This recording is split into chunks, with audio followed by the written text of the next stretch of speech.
Hello there. Tonight we begin a journey through one of the most extraordinary stories in human history, the rise of Genghis Khan and the Mongol Empire. It is a tale that begins with hardship on the windswept steppe and unfolds into an empire that stretched further than any the world had ever seen. Before we start, I'd love for you to take a moment to help this channel grow. Please like this video, subscribe if you haven't already, and leave a message in the comments letting us know where in the world you're listening from. Your support helps bring more stories like this to life. Now, settle into a comfortable place. Breathe deeply.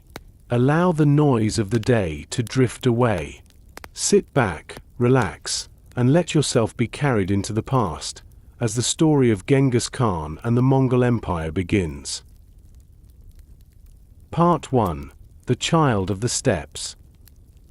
The story of Genghis Khan begins not in a grand palace or a mighty city, but beneath the wide and endless sky of the Mongolian steppe. The year was around 1162, though the precise date is lost to history. What is certain is the setting, a land of grass that stretched further than the eye could see, dotted only by rolling hills, winding rivers, and the felt tents of nomadic clans. Life here was harsh, yet it possessed a beauty that was unmatched. The wind carried with it the smell of grass, the sound of galloping hooves, and the promise of both survival and struggle. In this place, a boy was born into the Borjigin clan. His given name was Temujin, a name that would, in time, become known across the entire world. For now, however, he was only a child, small and fragile, depending on his family and his people for protection. His father, Yesige, was a respected chieftain who commanded loyalty from his followers, and his mother, Holan, was a woman of strength and determination. Together, they gave their son not only life but the first lessons of survival on the steppe. The Mongolian steppe was a world of constant movement. Families lived in circular tents, known as yurts, that could be assembled or taken down in a matter of hours. Herds of sheep, goats, and horses were their wealth, providing milk, meat, and hides. Children were expected to learn the ways of this life from their earliest days. For Temujin, the world was filled with the rhythms of nature, the bleating of animals in the morning, the creak of wooden carts pulled by oxen, and the voices of his clan carried on the wind. From his father, Temujin inherited the blood of warriors. Yesige had fought bravely in battles against rival clans, building alliances through both marriage and conquest. Yet the world of the steppe was never stable. Alliances shifted like sand, and enemies could appear suddenly, riding over the horizon with bows drawn. Violence was not an exception here. It was woven into the fabric of daily life. For a boy like Temujin, to grow up was to grow into conflict. But his earliest days were not marked by war. Instead, they were shaped by the warmth of his mother's care and the closeness of his siblings. Temujin had brothers and sisters who shared the same yurt, learning the same tasks, herding the same animals, and enduring the same bitter winds of winter. In this childhood, there was laughter as well as hardship. The children played in the grass, racing one another, pretending to hunt with tiny boughs, and learning to ride ponies almost as soon as they could walk. One of the defining qualities of the Mongols was their mastery of the horse. From their earliest years, children were expected to ride. For Temujin, the horse was both a companion and a teacher. It carried him across the plains, teaching him balance, endurance, and trust. The horse was also the key to survival, enabling the clan to move quickly, escape danger, and pursue herds. To be Mongol was to be one with the horse, and this bond would remain central to Temujin's life and the lives of his descendants. The steppes, though vast and beautiful, were merciless. Winters could be brutal, with winds that cut like knives and temperatures that froze rivers solid. Food was often scarce, and families relied on dried meat, fermented milk, and the endurance of their herds. Disease, hunger, and accidents claimed many lives. Temujin grew up in a world where survival was never guaranteed. This uncertainty forged resilience in the people, teaching them not to waste, not to hesitate, and never to forget the lessons of hardship. The first major event of Temujin's life came when his father sought to secure his future. Yesugei arranged for the boy to be betrothed to Bort, a girl from another clan. Among the Mongols, marriage was more than a personal matter. It was a bond that could strengthen alliances between families and tribes. For Temujin, the arrangement was made while he was still a child. Yet even as he traveled with his father to deliver him to Bort's family, fate intervened in a way that would change his life forever. Yesugei, the strong chieftain, was struck down by poison. He had accepted food from rival Tartars, not realizing their treachery. Soon after, he fell ill, and the strength that had carried him through countless battles drained from his body. For the young Temujin, the loss of his father was devastating. He was left without the protection of a powerful leader, and his family's position quickly weakened. When Yesugei died, the fragile alliances he had built fell apart. The clans who had once sworn loyalty to him abandoned his widow and her children. Some even stole their animals, leaving Holen and her children on the edge of survival. Temujin, barely 9 years old, learned one of the hardest lessons of the steppe. Power was not inherited easily, and without it, loyalty could vanish overnight. The family struggled desperately in the months that followed. They foraged for roots and berries, trapped small animals, and relied on their mother's resourcefulness to keep them alive. Holen, strong-willed and determined, refused to let her children succumb to despair. She reminded them of their lineage, of the blood of warriors that flowed in their veins. She taught them that hardship was not an end but a teacher. For Temujin, this period was one of growth through suffering. He was forced to take responsibility at an age when most children would still be carefree. He hunted, guarded the herds that remained, and learned to make decisions that could mean the difference between life and death. The boy who once lived under the protection of a respected chieftain now faced the raw edge of survival, and it hardened him in ways that would later define his character. The steppes gave no room for weakness. Every day brought a new challenge, a rival clan's raid, a storm that scattered the animals, or a sudden illness. Yet the very harshness of this land shaped a boy who would not easily break. Temujin came to understand that leadership was not simply inherited.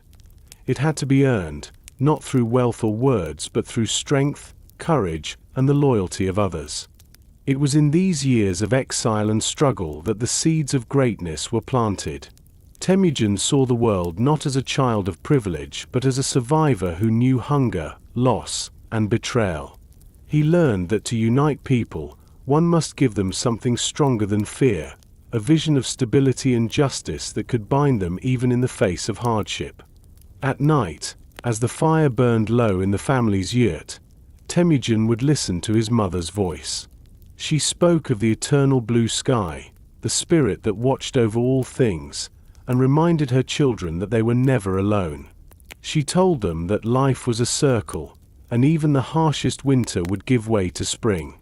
These teachings sank deep into Temujin's mind, shaping a worldview that saw both struggle and endurance as part of a larger, unending cycle.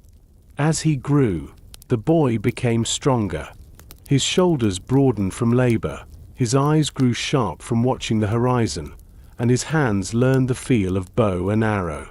Among his siblings, he stood out not only for his strength but for his determination. He would not accept despair.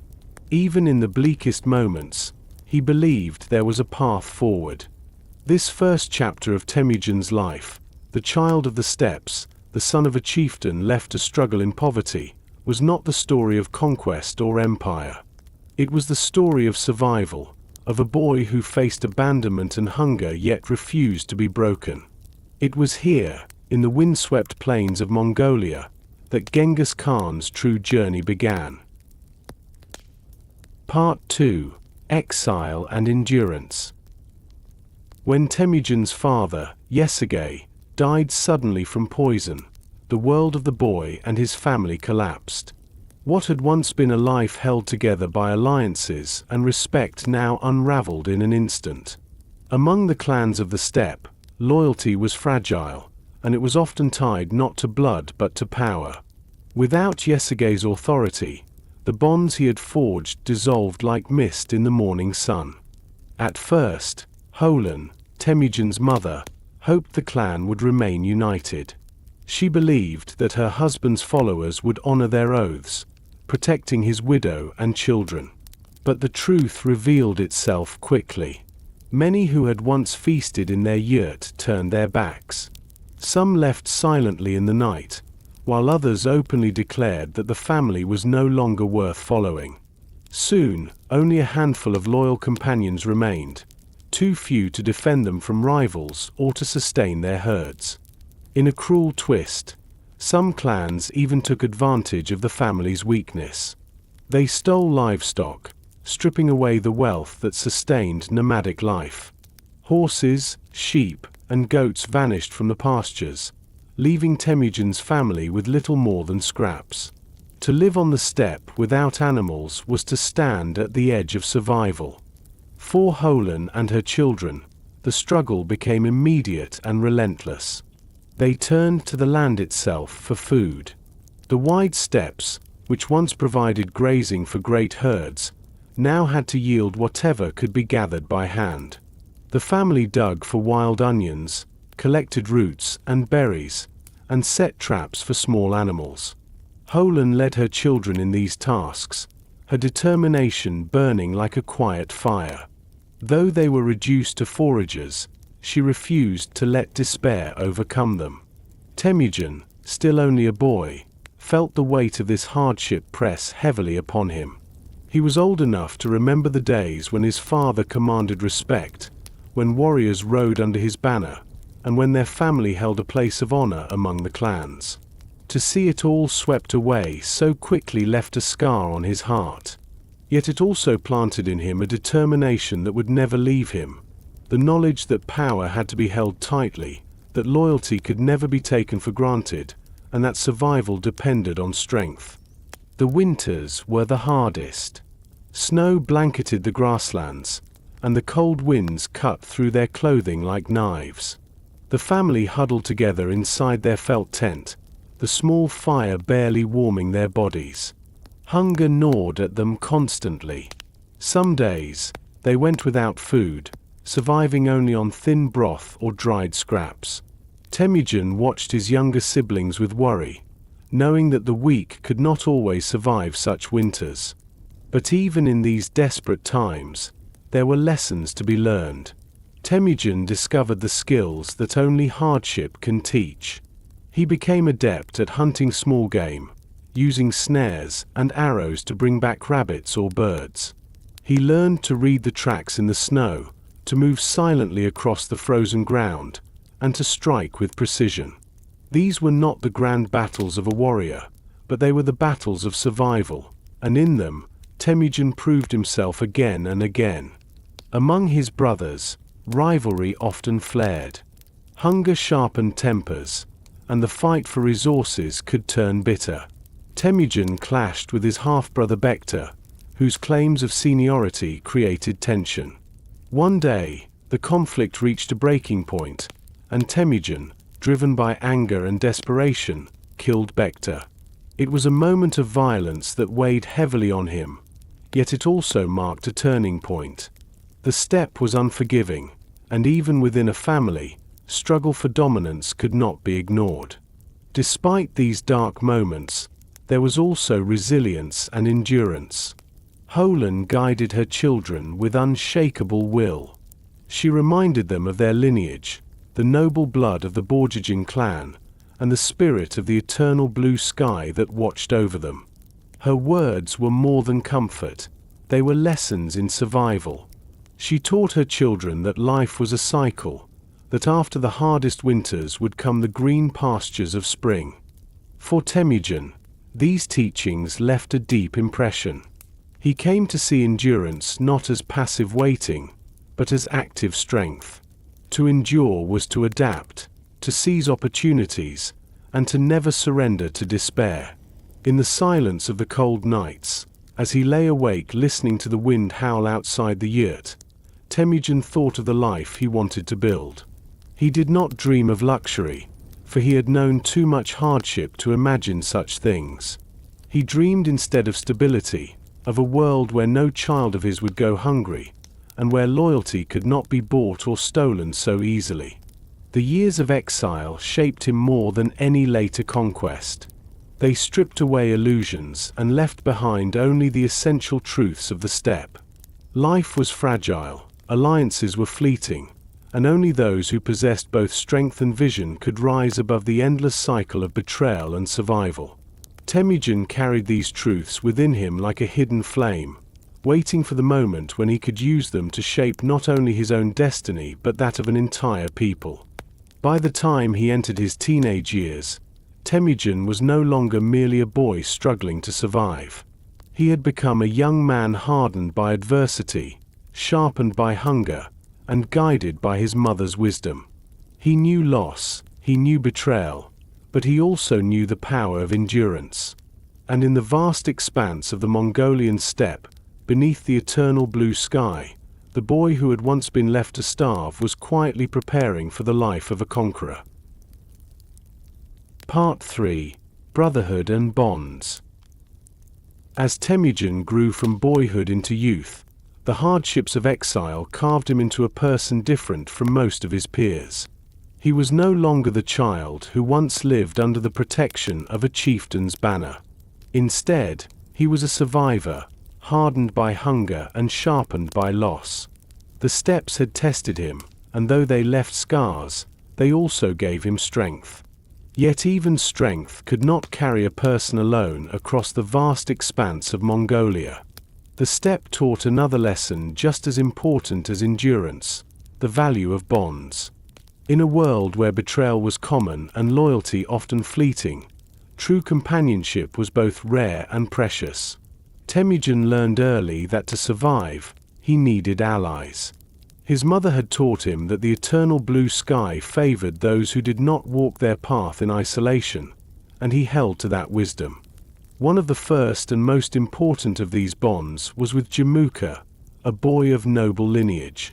Like Temujin, Jamuka was ambitious, proud, and intelligent. The two met in their youth, and in one another they recognized a kindred spirit. Together they shared hunts, rode across the plains, and spoke of dreams larger than their immediate struggles. Mongol tradition allowed boys to form a bond known as anda, sworn brotherhood, deeper even than blood ties. Temujin and Jamuka made such a vow. They declared themselves brothers not by birth but by choice, binding their fates in friendship and loyalty. At first, their brotherhood brought strength. Together, they dreamed of uniting the fractured clans, of building something greater than the endless cycles of raids and betrayals. Temujin admired Jamuka's charisma, while Jamuka respected Temujin's determination. But as with many things on the steppe, this bond would later be tested by ambition, rivalry, and the shifting winds of power. For now, however, it offered Temujin a glimpse of unity, a reminder that even in a world of treachery, some ties could run deep. Beyond Jamuka, Temujin also sought to rebuild the network of alliances his father once held. He visited families and clans, offering friendship and loyalty in exchange for support. Though he was still young, his resilience impressed many. People saw in him not only the son of Yesugei but a figure who had endured hardship without breaking. Slowly, he began to gather followers, men who admired his strength, women who respected his mother's wisdom, and families who believed that perhaps the boy might rise above his circumstances. Yet alliances on the steppe were never simple. To secure loyalty, marriages were arranged, gifts were given, and oaths were spoken under the eternal blue sky. One of the most important of these bonds was Temujin's betrothal to Bort, the girl his father had chosen years earlier. Though still young, Temujin honored the promise. Bort would one day become his wife, and through her family's support, he gained not only personal companionship but also political strength. The relationship between Temujin and Bort would prove vital. She was no ordinary bride. Strong, intelligent, and loyal, Bort would become a partner in both life and ambition. Their bond, like that of Temujin and Jamuka, would endure trials and tribulations, but it would remain a cornerstone of his rise. In a world where women often played silent roles in the shadows of men, Bort stood as a figure of quiet resilience and influence, shaping decisions and supporting Temujin in moments of great difficulty. As Temujin sought bonds, he also faced rivalries. Leadership on the steppe was not granted by birth alone. It had to be seized and defended. Other young men of noble lineage saw him as a competitor, and conflicts often broke out over hunting grounds, pastures, or the loyalty of followers. Temujin's growing reputation made him both respected and resented. He was known not only as a survivor but as someone who could inspire loyalty, a dangerous quality in a world where every chieftain guarded his authority jealously. It was during this period that Temujin began to shape the principles that would guide him as a leader. Unlike many who relied solely on noble birth to demand loyalty, Temujin valued ability and loyalty above status. He rewarded those who served him faithfully, no matter their background. Shepherds, hunters, and men of low rank could rise in his circle if they proved themselves trustworthy. This idea was radical for the time, and it made him different from the other sons of chieftains who believed only noble blood could lead. Such a principle began with necessity. Having grown up abandoned by his father's followers, Temujin understood that birth alone could not guarantee loyalty. He believed that bonds had to be earned and sustained through fairness, protection, and trust. This vision would later reshape the entire Mongol army, creating a force bound not only by bloodlines but by merit. Yet even as Temujin gathered companions, the memory of betrayal never left him. He knew that friendships could sour, alliances could fracture, and brotherhoods could turn to rivalries. The oath of Ander with Jamuka glowed brightly in his youth, but Temujin also carried the quiet knowledge that ambition could test even the deepest bonds. The young Temujin stood now at a threshold. He was no longer merely a boy surviving exile, nor was he yet the conqueror the world would one day fear. He was something in between, a youth who had endured hardship, forged friendships, and begun to gather followers. He was learning that leadership was not a gift but a craft, woven from bonds of loyalty, sharpened by rivalry, and tested by betrayal. On the steppes, beneath the eternal blue sky, every sunrise brought new choices. Temujin rose each day knowing that his path was still uncertain. But in his heart, he carried determination, and around him, he began to weave the threads of brotherhood and alliance. Those threads, fragile though they seemed, would one day form the fabric of an empire. Part 4. The Wars of the Steppe. The Mongolian steppe was a land that stretched endlessly in every direction, a sea of grass beneath the vast blue sky. Its beauty was undeniable, but its beauty was never gentle. Here, life was always lived on the edge of danger. The clans who roamed its plains with their herds of horses, sheep, and goats lived in a world of constant movement, yet they also lived in a world of constant conflict. To survive was to fight, and to fight was to risk everything. For Temujin, now growing into manhood, this world was both home and crucible. He had already endured loss, hunger, and betrayal. He had seen his father poisoned by enemies and his family cast into exile. He had lived through the winters when food was scarce, when the fire in the yurt barely held back the freezing wind. He had tasted the bitterness of abandonment, when men who once pledged loyalty to his father turned away the moment his protection vanished. Those trials had hardened him, yet they were only preparation for the greater tests to come. Mongolia in the 12th century was not a single nation but a mosaic of tribes, each fiercely independent and suspicious of the others. Alliances were fragile things, made and broken with the seasons. Raids could come without warning, sweeping across the plains like sudden storms. A family might wake to the sound of hooves in the night, their herds driven away by strangers, their tents set aflame. Blood feuds could stretch across generations, passed down like heirlooms. For a leader to rise in this world, he needed not only strength in battle but wisdom, vision, and the ability to inspire loyalty in a place where loyalty was scarce. Temujin began this stage of his life with only a small band of followers. They were men who trusted him, some bound by blood, others by loyalty he had earned through fairness and determination. Together they defended their herds, raided when opportunity arose, and fought skirmishes against rivals. These early battles were not the sweeping conquests that would one day make his name feared across continents. They were small, sharp struggles fought in the dust of the steppe, with arrows flying through the air and horses pounding across the grass. Yet they were important. They tested Temujin's leadership, and they revealed his growing ability to keep his men disciplined and loyal even when outnumbered. In these clashes, Temujin showed that he was different from other young chiefs. Where many relied on noble birth and the prestige of their ancestors, he relied on fairness and loyalty. He rewarded men for service, not for status. He listened to advice from those of humble background. He shared hardship with his followers, eating the same food, enduring the same cold, riding alongside them into danger. In this way, he began to build something unusual on the steppe, a following not bound by blood alone but by trust. But the steppe was filled with dangerous rivals. Among them were the Tartars, a powerful tribe feared for their strength and cruelty. Years earlier, it had been the Tartars who poisoned Yesugei, Temujin's father.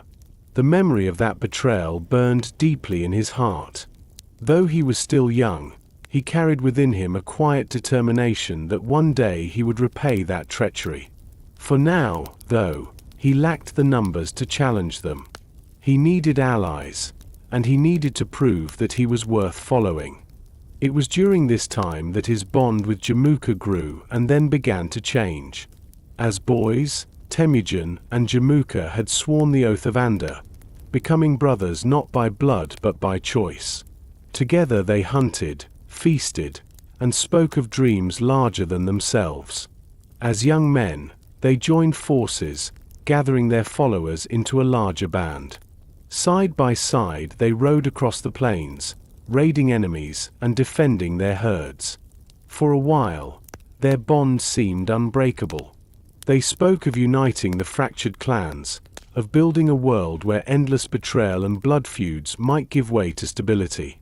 Yet beneath their friendship lay the seeds of rivalry. Jamuka was a man of noble birth who believed in the traditions of the old aristocracy. He favored alliances with the powerful families, measuring worth by lineage. Temujin, shaped by hunger and hardship, believed differently. He placed loyalty above noble blood, raising men of humble origin if they proved themselves brave and faithful. This difference, at first subtle, slowly widened into a gulf.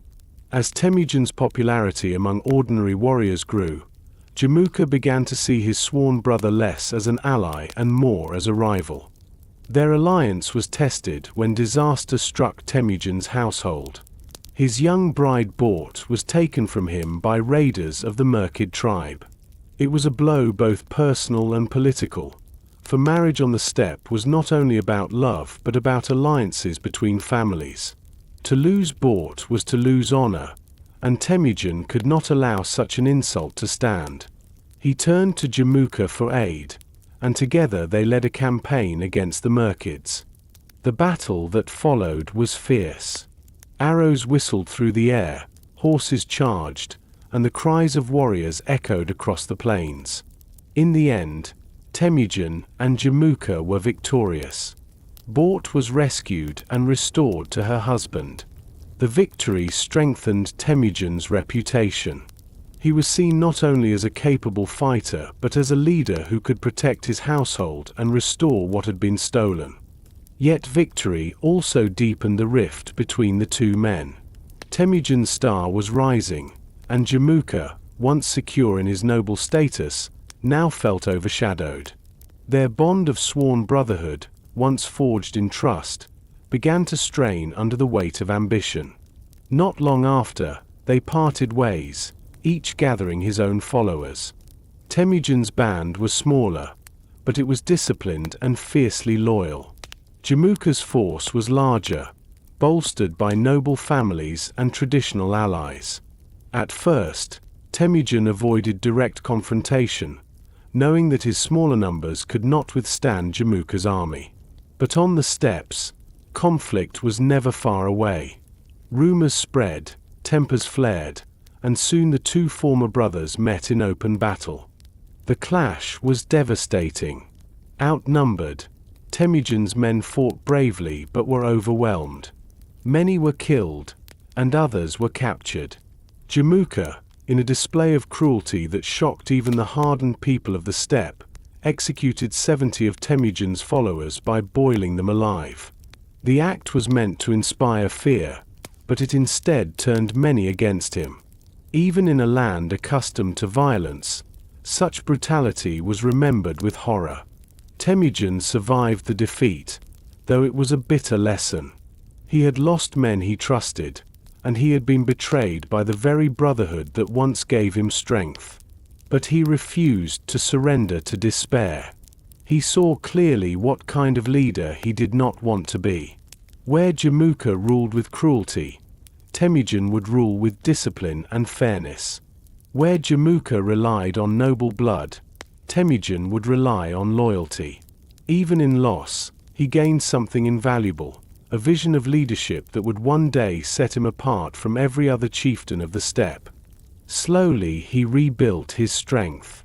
Families who had lost faith in Jamuka, horrified by his brutality, turned to Temujin. He welcomed them, offering protection and a place among his people. He promised justice where others offered only fear.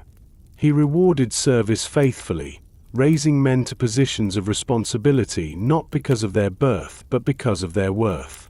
In this way, his small band grew again. These were not yet the days of empire, but they were the days in which the foundations of empire were laid. The Mongol army that would one day sweep across continents began here, in the loyalty of men who believed in Temujin's fairness and vision. He was still scarred from defeat, still vulnerable to rivals, but he carried within him something no one else did: the determination to create unity in a land that had known only division. As he looked across the steppes, Temujin saw not only enemies but possibilities. He knew that to unite the clans would require more battles, more betrayals, and more hardships. But he also knew that the eternal blue sky favored those who endured. The wars of the steppe had tested him, and though he had suffered loss, he had also discovered who he was meant to become. Night after night, as the fire in the yurt flickered low and the wind whispered outside, he thought of the future. He remembered the hunger of exile, the betrayal of allies, and the cruelty of rivals. And he resolved that one day he would create something different. He would build a world where loyalty meant more than blood, where justice was stronger than cruelty, and where the scattered tribes of the steppe could ride together under a single banner. The wars of the steppe had scarred him, but they had also prepared him. The boy who once foraged for roots and trapped small animals to survive was now a man who could command warriors, inspire loyalty, and endure defeat without surrender. The path ahead was still uncertain, but in the vastness of the Mongolian plains, beneath the eternal blue sky, a new leader was rising. And soon, the world would know his name. Part 5. The Rise of Genghis Khan. The years of hardship and betrayal had shaped Temujin into something more than a survivor. He had known the sting of hunger, the loneliness of exile, and the cruelty of rivals who cared nothing for loyalty or honor. He had fought beside sworn brothers and seen those bonds break under the weight of ambition. He had led men into battle and suffered defeat, only to rise again and rebuild. Each trial had stripped away weakness and left behind a core of steel. Now, as he moved further into manhood, the young warrior of the steppes was ready to claim more than survival. He was ready to rise. The steppe remained divided. Dozens of tribes roamed across the grasslands, each with its own leader, each clinging to independence. Some were strong, others weak, and all were locked in the endless cycle of raid and reprisal that had defined Mongol life for generations. For centuries, no single figure had been able to unite them all. The steppe was too vast, the rivalries too deep, the blood feuds too bitter. And yet, Temujin looked upon this fractured world and saw not impossibility but opportunity. He believed that the eternal blue sky favored those who endured, and he had endured more than most.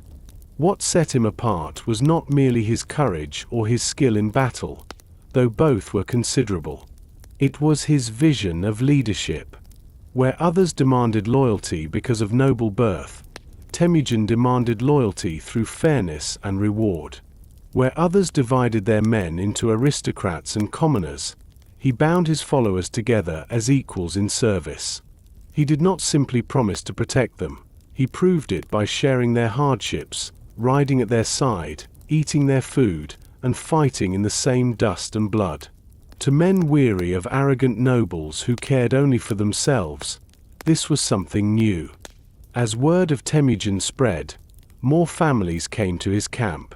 Shepherds, hunters, and warriors left their former leaders to join him, drawn not only by his strength but by the justice he promised. He offered protection from raids, fair division of spoils, and the chance to rise in rank through loyalty rather than lineage. Slowly, the band that once numbered only a few grew into a force that rivaled entire clans. Temujin was not reckless. He knew that unity could not be achieved by violence alone. To bind people together required laws and order, not just victories. He began to establish rules that applied to all under his command. Theft was punished severely, for he knew how betrayal of trust could destroy a community. Adultery was forbidden, as it weakened households and alliances. Each man was expected to fight for the group, and cowardice was treated as betrayal. These rules, though simple, created a sense of order that was rare among the clans. Men began to see that following Temujin meant more than serving a war leader. It meant belonging to something greater. The test of his growing power came in battles against rival tribes who sought to crush his rise. Again and again, Temujin proved his ability to win even against stronger enemies. His men were trained to fight with discipline, using feigned retreats to lure opponents into traps, striking swiftly with arrows, and then vanishing before a counterattack could form. Unlike other leaders who rushed recklessly into battle, Temujin thought carefully, using strategy as much as courage. Victories brought new followers, and new followers brought greater victories. Among the most important of his campaigns was his struggle against Jamuka, the sworn brother who had become his rival. Jamuka still commanded many nobles, but his cruelty had driven away families who sought fairness. When the two forces clashed once more, Temujin's discipline and organization gave him the advantage. Though battles were often bloody and uncertain, each conflict shifted more followers to his side. By now it was clear to many that Temujin offered not just survival but the possibility of lasting unity. This growing reputation culminated in a gathering of tribes. Chiefs, warriors, and families assembled on the steppes, bringing their herds and their banners. It was a moment that had been prepared by years of struggle, and when the gathering concluded, Temujin was proclaimed Genghis Khan, a title that meant universal ruler. The boy once left to starve in exile had become the leader of the Mongols. The proclamation was not a mere formality. It marked the beginning of a new order. Genghis Khan declared that his people were no longer divided by tribe alone. Instead, they were to be organized into units of tens, hundreds, and thousands, mixing families from different clans so that loyalty was directed not to old tribal leaders but to him. In this way, he broke the power of the nobles who clung to their hereditary authority. Leadership was given to those who proved themselves in service, not those who claimed it by birth. This reorganization was revolutionary. It tore down centuries of division and replaced them with a structure bound by loyalty to a single leader. Men who once saw themselves as rivals now found themselves fighting side by side. Families that once feared betrayal by neighbors found security in a larger whole. For the first time in memory, the Mongols began to see themselves not just as scattered tribes but as part of a single nation. The rise of Genghis Khan was not without resistance. Rival chiefs challenged his authority, and battles were fought to crush their defiance. But each victory strengthened his hold, and each defeat of an enemy tribe brought new followers into his ranks. Slowly, the steppes that had once been torn apart by endless conflict began to bend toward unity. It was during this time that Temujin's reputation spread beyond the steppes. Neighboring kingdoms watched with concern as the Mongols grew in strength. Traders carried stories of a new leader who valued loyalty above lineage, who rewarded service with fairness, and who forged order from chaos. To some, these stories were inspiring. To others, they were frightening. Yet within his own people, the rise of Genghis Khan brought a sense of hope. For generations, the Mongols had lived in a world of insecurity, never knowing if their herds would be raided or their families taken by rivals. Now, under his rule, there was a sense of stability. Men could ride knowing that their leader would protect them. Women could raise children with the hope that they might grow into something greater than constant struggle. The transformation was not complete. Many battles remained, and rival clans still resisted. But the foundation had been laid. The young man who once foraged for roots in exile now commanded thousands. The boy who once faced betrayal within his own family now inspired loyalty across entire tribes. The orphan who once feared hunger now spoke with the authority of a Khan. At night, as the campfires flickered across the steppe and the stars glowed above, Genghis Khan sat among his men. He spoke not only of raids and victories but of laws, of unity, and of the eternal blue sky that watched over them all. He reminded them that they were no longer scattered clans but one people, bound together by strength and purpose. His words carried weight because they were not empty. His men had seen him endure, had seen him fight, had seen him share their hardships. They believed in him because he had given them reason to believe. The rise of Genghis Khan was not a sudden event but a steady transformation, built step by step through survival, vision, and determination. It was the culmination of years of hardship and the beginning of something greater.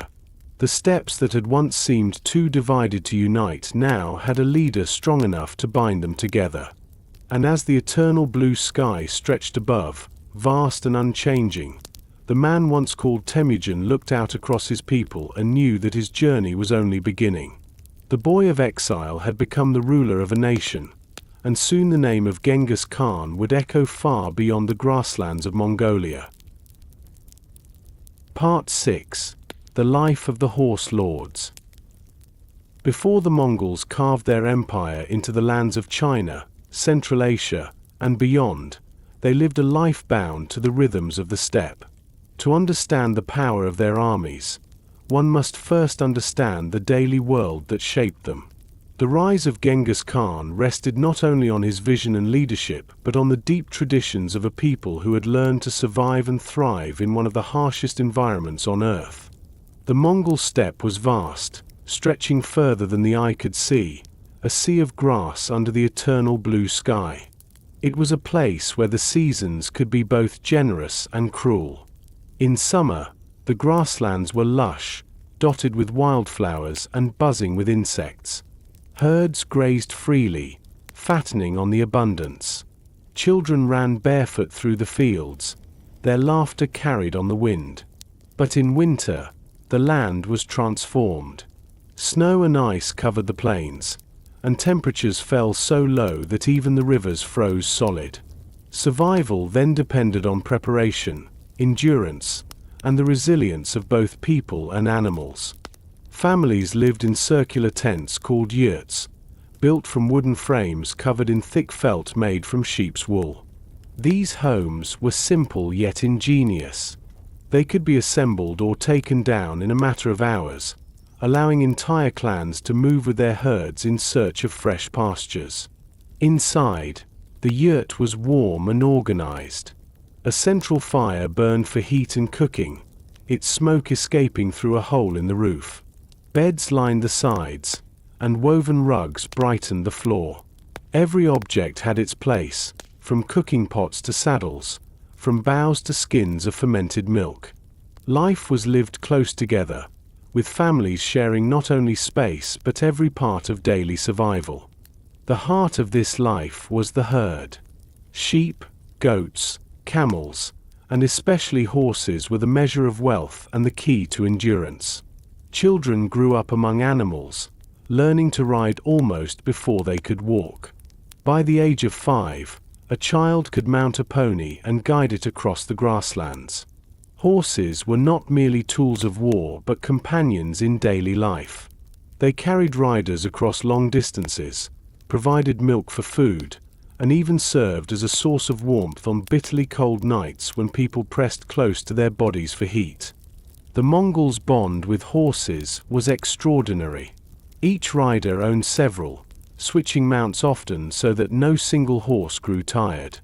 This allowed them to travel faster and farther than their enemies, covering distances that seemed impossible to others.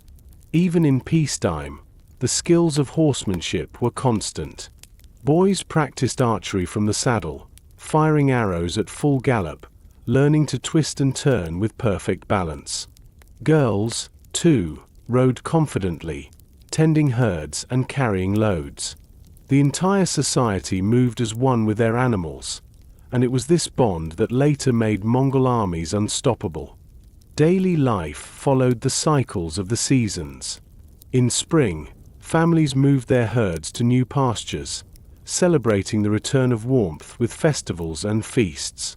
In summer, they gathered the riches of milk, turning it into yogurt, cheese, and the fermented drink known as kumis.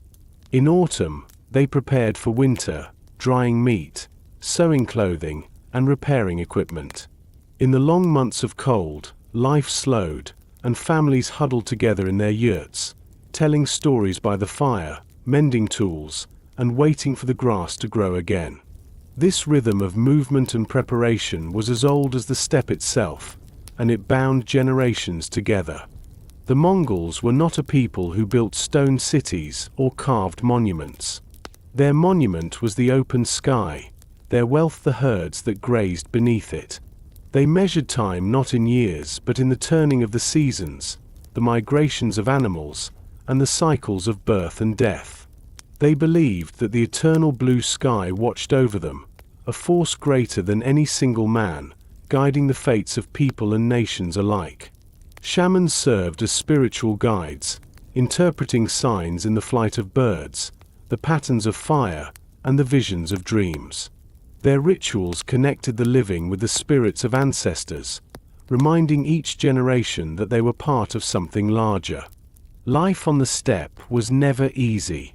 Children learned responsibility from their earliest years. They gathered dung to fuel fires, herded sheep across wide pastures, and fetched water from rivers and streams. Women carried immense burdens, tending the yurts, preparing food, and working alongside men in herding. They were respected for their strength, often managing households when men were away at war or on long hunts. Marriage alliances tied families together, strengthening bonds between clans, and women's voices often carried weight in these arrangements. The constant threat of conflict shaped daily life as much as the seasons did. Every family kept weapons ready, and every man was trained to fight. Raids could strike without warning, and the survival of the clan depended on swift defense. Boys grew up with bows in their hands, learning to shoot accurately at targets while riding at speed. A boy who failed to master these skills would find no honor and no safety in adulthood. Warfare was not an interruption of daily life, it was woven into it, like tending herds or mending clothes. Yet for all its hardships, life on the steppe had moments of joy and celebration. Families gathered for weddings, sharing feasts of roasted meat and kumis. Festivals marked the turning of the seasons, with songs, dances, and games of skill. Wrestling matches, horse racing, and archery contests tested strength and agility, offering both entertainment and a way to honor tradition. Children played with carved bone toys, chased one another in the grass, and listened to elders tell stories of heroes and ancestors. In these moments, laughter echoed across the plains, a reminder that even in a harsh land, joy could take root. The daily habits of the Mongols created resilience that no enemy could easily match. Their diet, though simple, gave them strength. Their constant riding gave them stamina. Their close-knit families gave them unity. And their ability to move quickly, carrying all they needed in their yurts, made them elusive to those who relied on heavy baggage trains and permanent settlements. What seemed like a life of hardship was, in truth, the training ground for an army that would one day shake the world. Genghis Khan understood this deeply. He never separated himself from the life of his people. Though he commanded thousands, he still ate the same food, lived in a yurt, and shared the same hardships. He reminded his followers that their strength came not from luxury but from endurance. He knew that their horses were their lifeblood, their yurts their shelter, their families their foundation. By keeping himself close to this way of life, he ensured that his leadership remained rooted in the same soil as his people. At night, as fires flickered and the stars blazed in the sky, the camp would settle into quiet. The wind rustled the felt walls of the yurts, and the soft sounds of animals filled the dark. Families whispered prayers to the eternal blue sky, thanking it for survival and asking for protection. Children drifted to sleep listening to stories of past heroes, while warriors sharpened blades or prepared arrows for the next day. These moments of stillness carried within them the strength of a people who had learned to endure anything. The life of the horse lords was not one of ease, but it was one of balance. They lived with the land, moving as the grass and water demanded. They lived with their animals, depending on them for survival and companionship. They lived with one another, bound by family, loyalty, and the shared struggle of existence on the open steppe. This life, though often overlooked by outsiders who saw only poverty, was the foundation of their power. It shaped them into riders who could travel further than any enemy, archers who could shoot with deadly accuracy at full speed, and warriors who could endure hunger, cold, and hardship without breaking. When later generations looked back on the rise of Genghis Khan, they often spoke of his conquests, his victories, and the empire he built. But beneath those achievements lay this deeper truth. He rose because he was the product of a people forged by the steppe itself.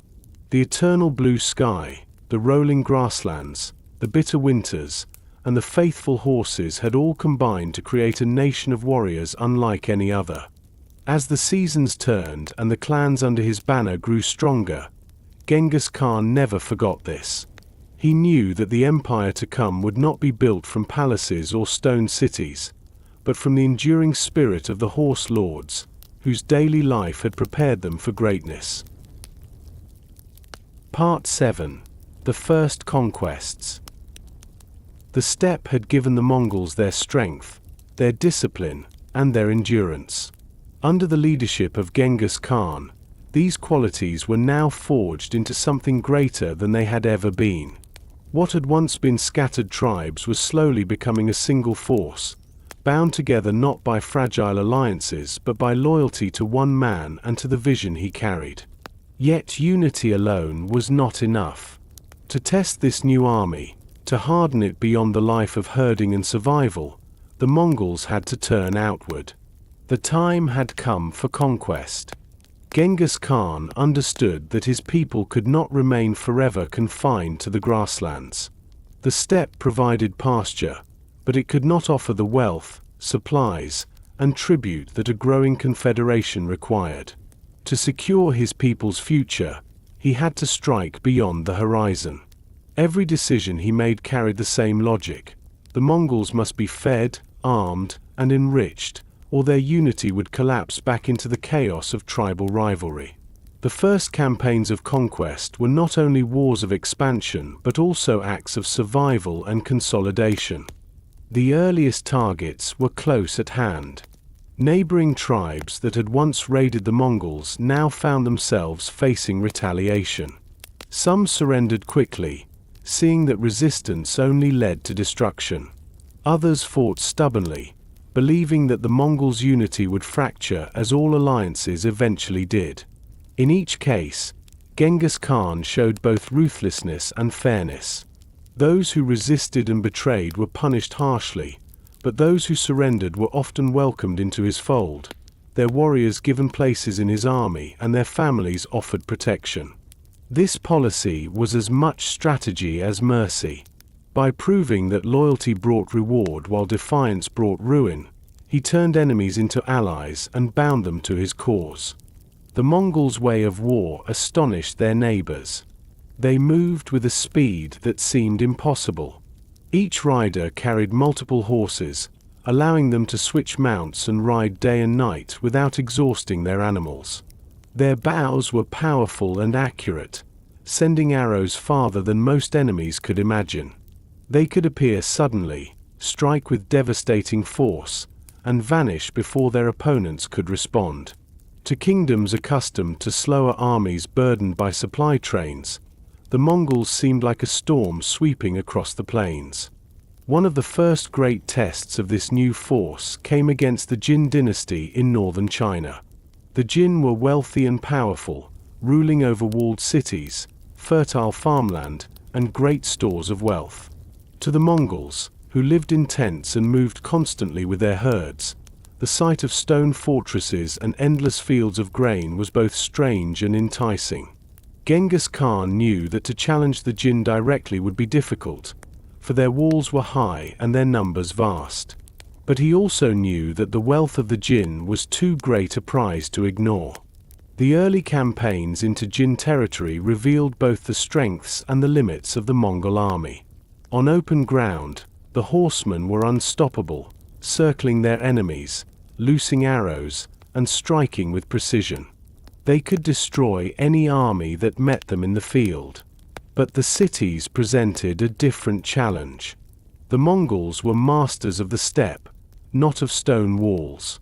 Siege warfare required skills and tools they had not yet developed. Genghis Khan, however, was not a man to accept limits. He studied the methods of his enemies, captured engineers, and learned how to build siege engines. What his people did not know, they would learn, and what they lacked, they would take from others. It was in these campaigns that Genghis Khan refined the principles of psychological warfare that would later terrify the world. He understood that fear could be as powerful as arrows and swords. Cities that resisted fiercely were destroyed, their people slaughtered or enslaved. But cities that surrendered quickly were often spared and absorbed into his growing empire. The message spread quickly: resist and perish, or yield and live. This reputation became a weapon in itself. Many towns and tribes, hearing of the Mongols' ferocity, chose surrender before a single arrow was fired. Closer to home, the campaigns against rival steppe tribes continued. Old enemies such as the Tartars, who had poisoned his father, were finally brought to heel. The memory of that betrayal had burned in Genghis Khan's heart since childhood, and when the chance came, he struck with relentless force. The Tartars were crushed, their leaders executed, their people absorbed. The vengeance was complete, but it also served a larger purpose. It showed his followers that he could settle old scores, protect their honor, and avenge past wrongs. Loyalty deepened, and the unity of his confederation grew stronger. As these first conquests unfolded, the organization of the Mongol army set it apart from every other force of the time. Instead of relying on the old divisions of tribe and family, Genghis Khan divided his men into groups of 10, 100, 1,000, and 10,000. In this way, loyalty was tied not to clan but to commander, and ultimately to him. This structure allowed him to mix warriors from different backgrounds, breaking down rivalries and forcing cooperation. It also ensured that discipline was maintained. Each man was responsible to his unit, and cowardice or disobedience was punished not only for the individual but for the group. This created an army that fought as one, bound together by necessity and loyalty. The early conquests also revealed the role of intelligence and communication in Mongol success. Scouts rode far ahead of the main army, mapping terrain, locating enemies, and spreading misinformation to sow confusion. Messages were carried swiftly across great distances, using a system of relay riders who could cover ground with astonishing speed.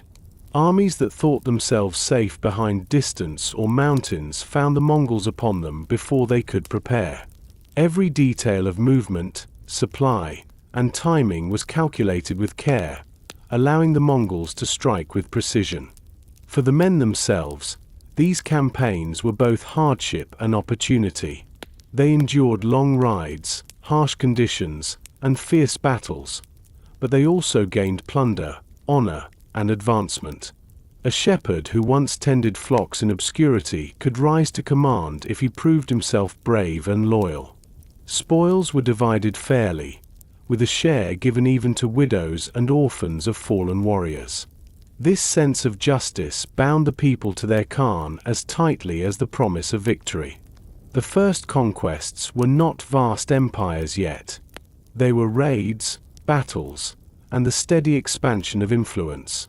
But they marked the turning point in Mongol history.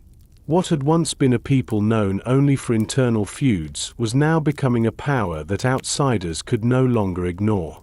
The Jin dynasty watched with growing unease. The Khwarezmian Empire, far to the west, heard whispers of this new force.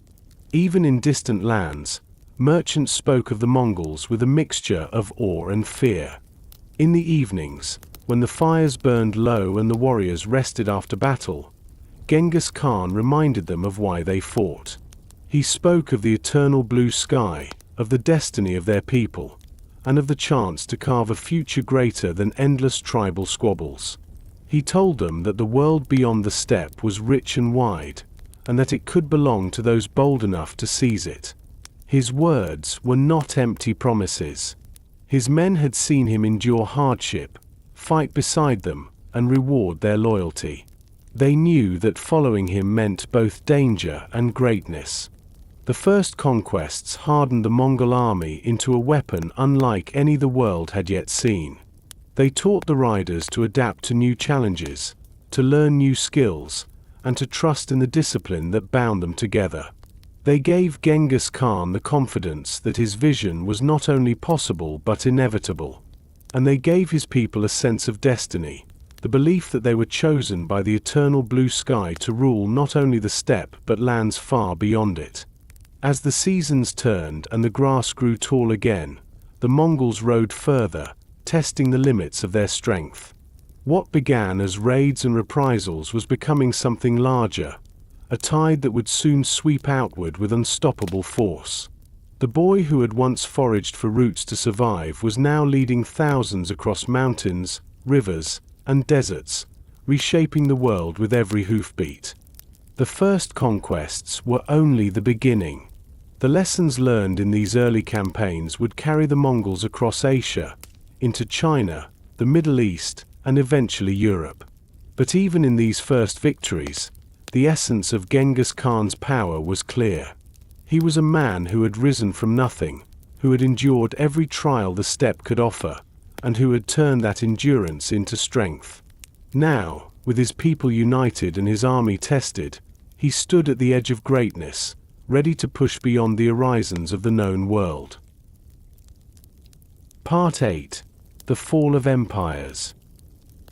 The first campaigns of Genghis Khan had shown the Mongols what they were capable of. Small raids and battles against rival tribes had forged discipline, while the first clashes with the Jin dynasty revealed both the strengths and the gaps in their way of war. By the time his people were united under his banner, the Mongols were no longer a scattered confederation. They were an army, and their Khan was no longer a chieftain of a single tribe but the ruler of a nation that was ready to test itself against the world. The great empires that bordered the steppe were vast and wealthy, filled with cities, markets, and fortresses that dwarfed the simple yurts of the Mongols. To the south, the Jin dynasty controlled northern China, ruling millions of farmers and craftsmen, guarding their riches behind walls of stone and towers of wood. To the west lay the Khwarezmian Empire, stretching across Central Asia, commanding trade routes that linked east and west.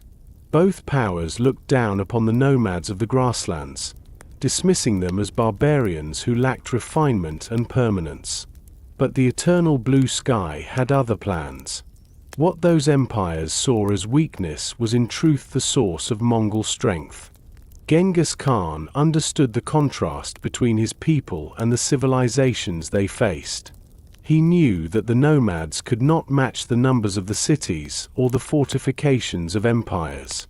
But he also knew that the Mongols had what their enemies did not: speed, unity, and a way of life that demanded endurance. They could live off their herds, move without supply trains, and strike without warning.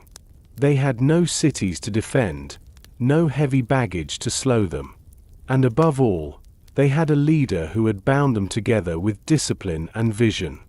When the Mongols rode south against the Jin dynasty, they carried more than weapons. They carried a message that the order of the world was about to change. At first, the Jin underestimated them. They had seen nomads raid their borders before, and they expected these attacks to fade as they always had. But the Mongols did not come to raid and vanish. They came to conquer. On the open plains north of the Jin fortresses, the Mongol horsemen showed their mastery. Their arrows fell like rain, striking with deadly precision even at full gallop. Their formations shifted like water, flowing apart to surround an enemy, then crashing together with devastating force. Entire armies of the Jin were cut down before they could form ranks. Panic spread among soldiers who had never faced an enemy so swift or so relentless. The cities proved a greater challenge. Walls rose high, guarded by archers and heavy gates. At first the Mongols struggled, circling these fortresses but unable to break them. Yet Genghis Khan was not a man to accept obstacles. He studied, he adapted, and he learned. Captured engineers were set to work building siege engines, catapults, battering rams, and towers. Techniques from China, Persia, and beyond were adopted and refined.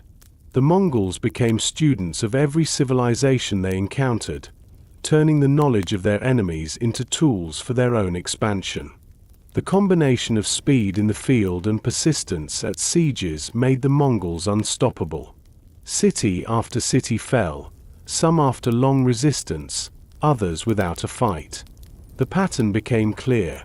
Those who resisted fiercely were slaughtered, their walls torn down, their people massacred. Those who surrendered swiftly were spared, their lives allowed to continue under Mongol rule. The choice spread like a shadow ahead of the Mongol armies. Many towns opened their gates without a battle, choosing life over destruction. The The fall of Jin cities revealed a truth that would echo across the world. The Mongols fought not only with weapons but with fear itself. Stories of their ruthlessness spread faster than their armies, breaking the will of enemies before the first arrow was loosed. Merchants, refugees, and spies carried tales of entire towns erased, of rivers running red, of heads piled high at city gates. Whether every tale was true or not mattered little. Fear became a weapon as sharp as any blade. While the campaigns against the Jin continued, Genghis Khan turned his gaze westward. The Khwarezmian Empire, vast and wealthy, seemed a natural partner. At first, he sought peace. He sent envoys to propose trade, hoping to link the riches of East Asia with the markets of Central Asia. For a moment, it seemed possible that an alliance could grow, binding nomads and city-dwellers together in commerce. But fate took a darker turn. The governor of a Khwarezmian city seized Mongol envoys and killed them, an act of arrogance that revealed contempt for the nomads. Genghis Khan responded with patience at first, sending a final mission to demand justice. Instead of apology, the Shah of Khwarezm executed the envoys, sending their severed heads back as an insult. For Genghis Khan, who valued loyalty and the sanctity of messengers, this was an unforgivable crime. His patience ended. The Khwarezmian Empire had declared war not with swords but with arrogance, and the Mongols would answer with fire. The campaign that followed was one of the most devastating in history. The Mongols rode west in vast numbers, crossing deserts and mountains with the same speed and discipline they brought to the plains.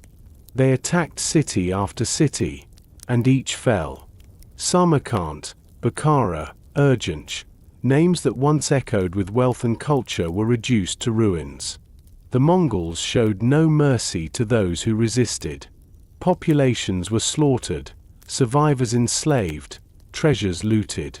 The Shah fled before them, his empire collapsing like a house of cards. The destruction of the Khwarezmian Empire shocked the world. The Mongols had not only defeated armies, they had erased entire cities. The Silk Road, once the artery of trade between East and West, now ran through lands devastated by fire and sword. Yet in the ashes of destruction, Genghis Khan built something new. He secured the trade routes, protected merchants, and established laws that allowed commerce to flow more freely than ever before. The terror of his campaigns was matched by the order he imposed afterward. In both East and West, the message was the same. No empire was beyond the reach of the Mongols. The Jin dynasty, with its walls and soldiers, could not resist. The Khwarezmian Empire, with its wealth and arrogance, had been reduced to dust. The steppe horsemen, once dismissed as barbarians, were now the masters of two of the greatest powers of their age. At night, when the fires of the Mongol camps glowed beneath the vast sky, warriors spoke of what they had seen. They told of cities burning, of enemies fleeing, of treasures gathered from lands they had never imagined. But they also spoke of their Khan, who rode among them not as a distant ruler but as a companion, sharing their food, their hardships, and their victories. They believed that they were chosen by the eternal blue sky to change the world, and with each conquest, that belief grew stronger. The fall of empires was not only the story of destruction, it was the story of transformation. Under Genghis Khan, the Mongols became more than raiders and warriors. They became rulers, lawgivers, and builders of a new order. Their methods were harsh, but their results were undeniable. Where once the steppe had been divided and overlooked, now it was the center of a force that stretched across continents. As the dust of ruined cities settled and the smoke of burning walls drifted into the sky, the world began to understand that a new power had risen from the grasslands. The eternal blue sky had lifted up a man from exile and hunger, shaping him through hardship and betrayal, and had given him the strength to humble empires. The boy once called Temujin was now Genghis Khan, ruler of a people who no longer asked permission from their neighbors but demanded tribute from kings. The fall of the Jin and the Khwarezmians was not the end of the Mongols' rise. It was only the beginning. Other empires waited, some strong, some fragile, but none prepared for the storm that had swept from the steppe. And as Genghis Khan looked across the horizon, he knew that the eternal blue sky had given him more battles to fight, more lands to conquer, and more lessons to carve into the world. Part 9. Cities in Ashes. The world of cities was unlike the world of the steppe. On the grasslands, life was open, mobile, and fragile, bound to herds and seasons. A family could pack their yurt in an hour, load it onto carts, and move to new pastures by sunset. But in the cities of China, Central Asia, and Persia, life was fixed behind walls of stone and wood. Towers rose against the sky, marketplaces rang with voices, and temples reached upward as if to touch heaven itself. To the Mongols, who lived beneath the eternal blue sky, these cities seemed both alien and tempting. They were filled with wealth beyond imagining, but they were also symbols of permanence, the very opposite of nomadic life. When Genghis Khan turned his armies against the great cities, he knew that he was not only fighting soldiers. He was challenging the idea that walls could protect wealth, that fortifications could shelter people from the reach of the steppe. The Mongols, once thought of only as raiders who would come and go, now came as conquerors determined to shatter that illusion forever. The fall of cities followed a pattern that soon became infamous. Scouts rode far ahead of the main army, spreading both rumors and fear.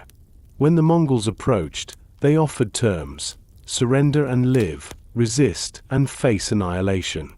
If the gates opened, the people were often spared. They paid tribute, provided supplies, and were absorbed into the growing empire.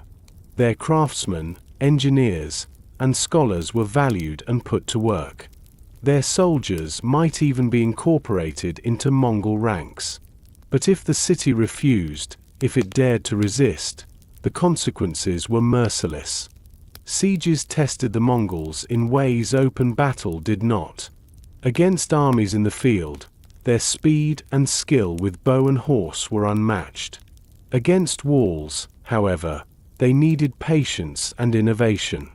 They captured engineers from China and the Middle East, learning how to build siege towers, battering rams, and catapults. They used fire to weaken gates, ladders to scale walls, and tunnels to collapse fortifications. Where once they had seemed only horsemen, they now became masters of siegecraft, absorbing knowledge from every people they conquered. The siege of Bukhara became a tale retold across lands. The city was proud, its walls strong, its people confident. But when the Mongols arrived, their confidence crumbled. The Khan himself entered the city, not with pomp but with deliberate humility, walking to the mosque and addressing the people. He told them that he was the punishment of heaven, sent by the eternal blue sky because their leaders had failed in justice. Then he loosed his army upon them. The city was plundered, its wealth stripped, its people scattered. Smoke rose from its markets, and silence fell where once there had been bustling life. Samarkand suffered a similar fate. Its armies were destroyed outside its walls, its citizens taken, its artisans sent eastward to serve Mongol needs. Urgench resisted fiercely, and for that resistance, it was nearly erased from the earth.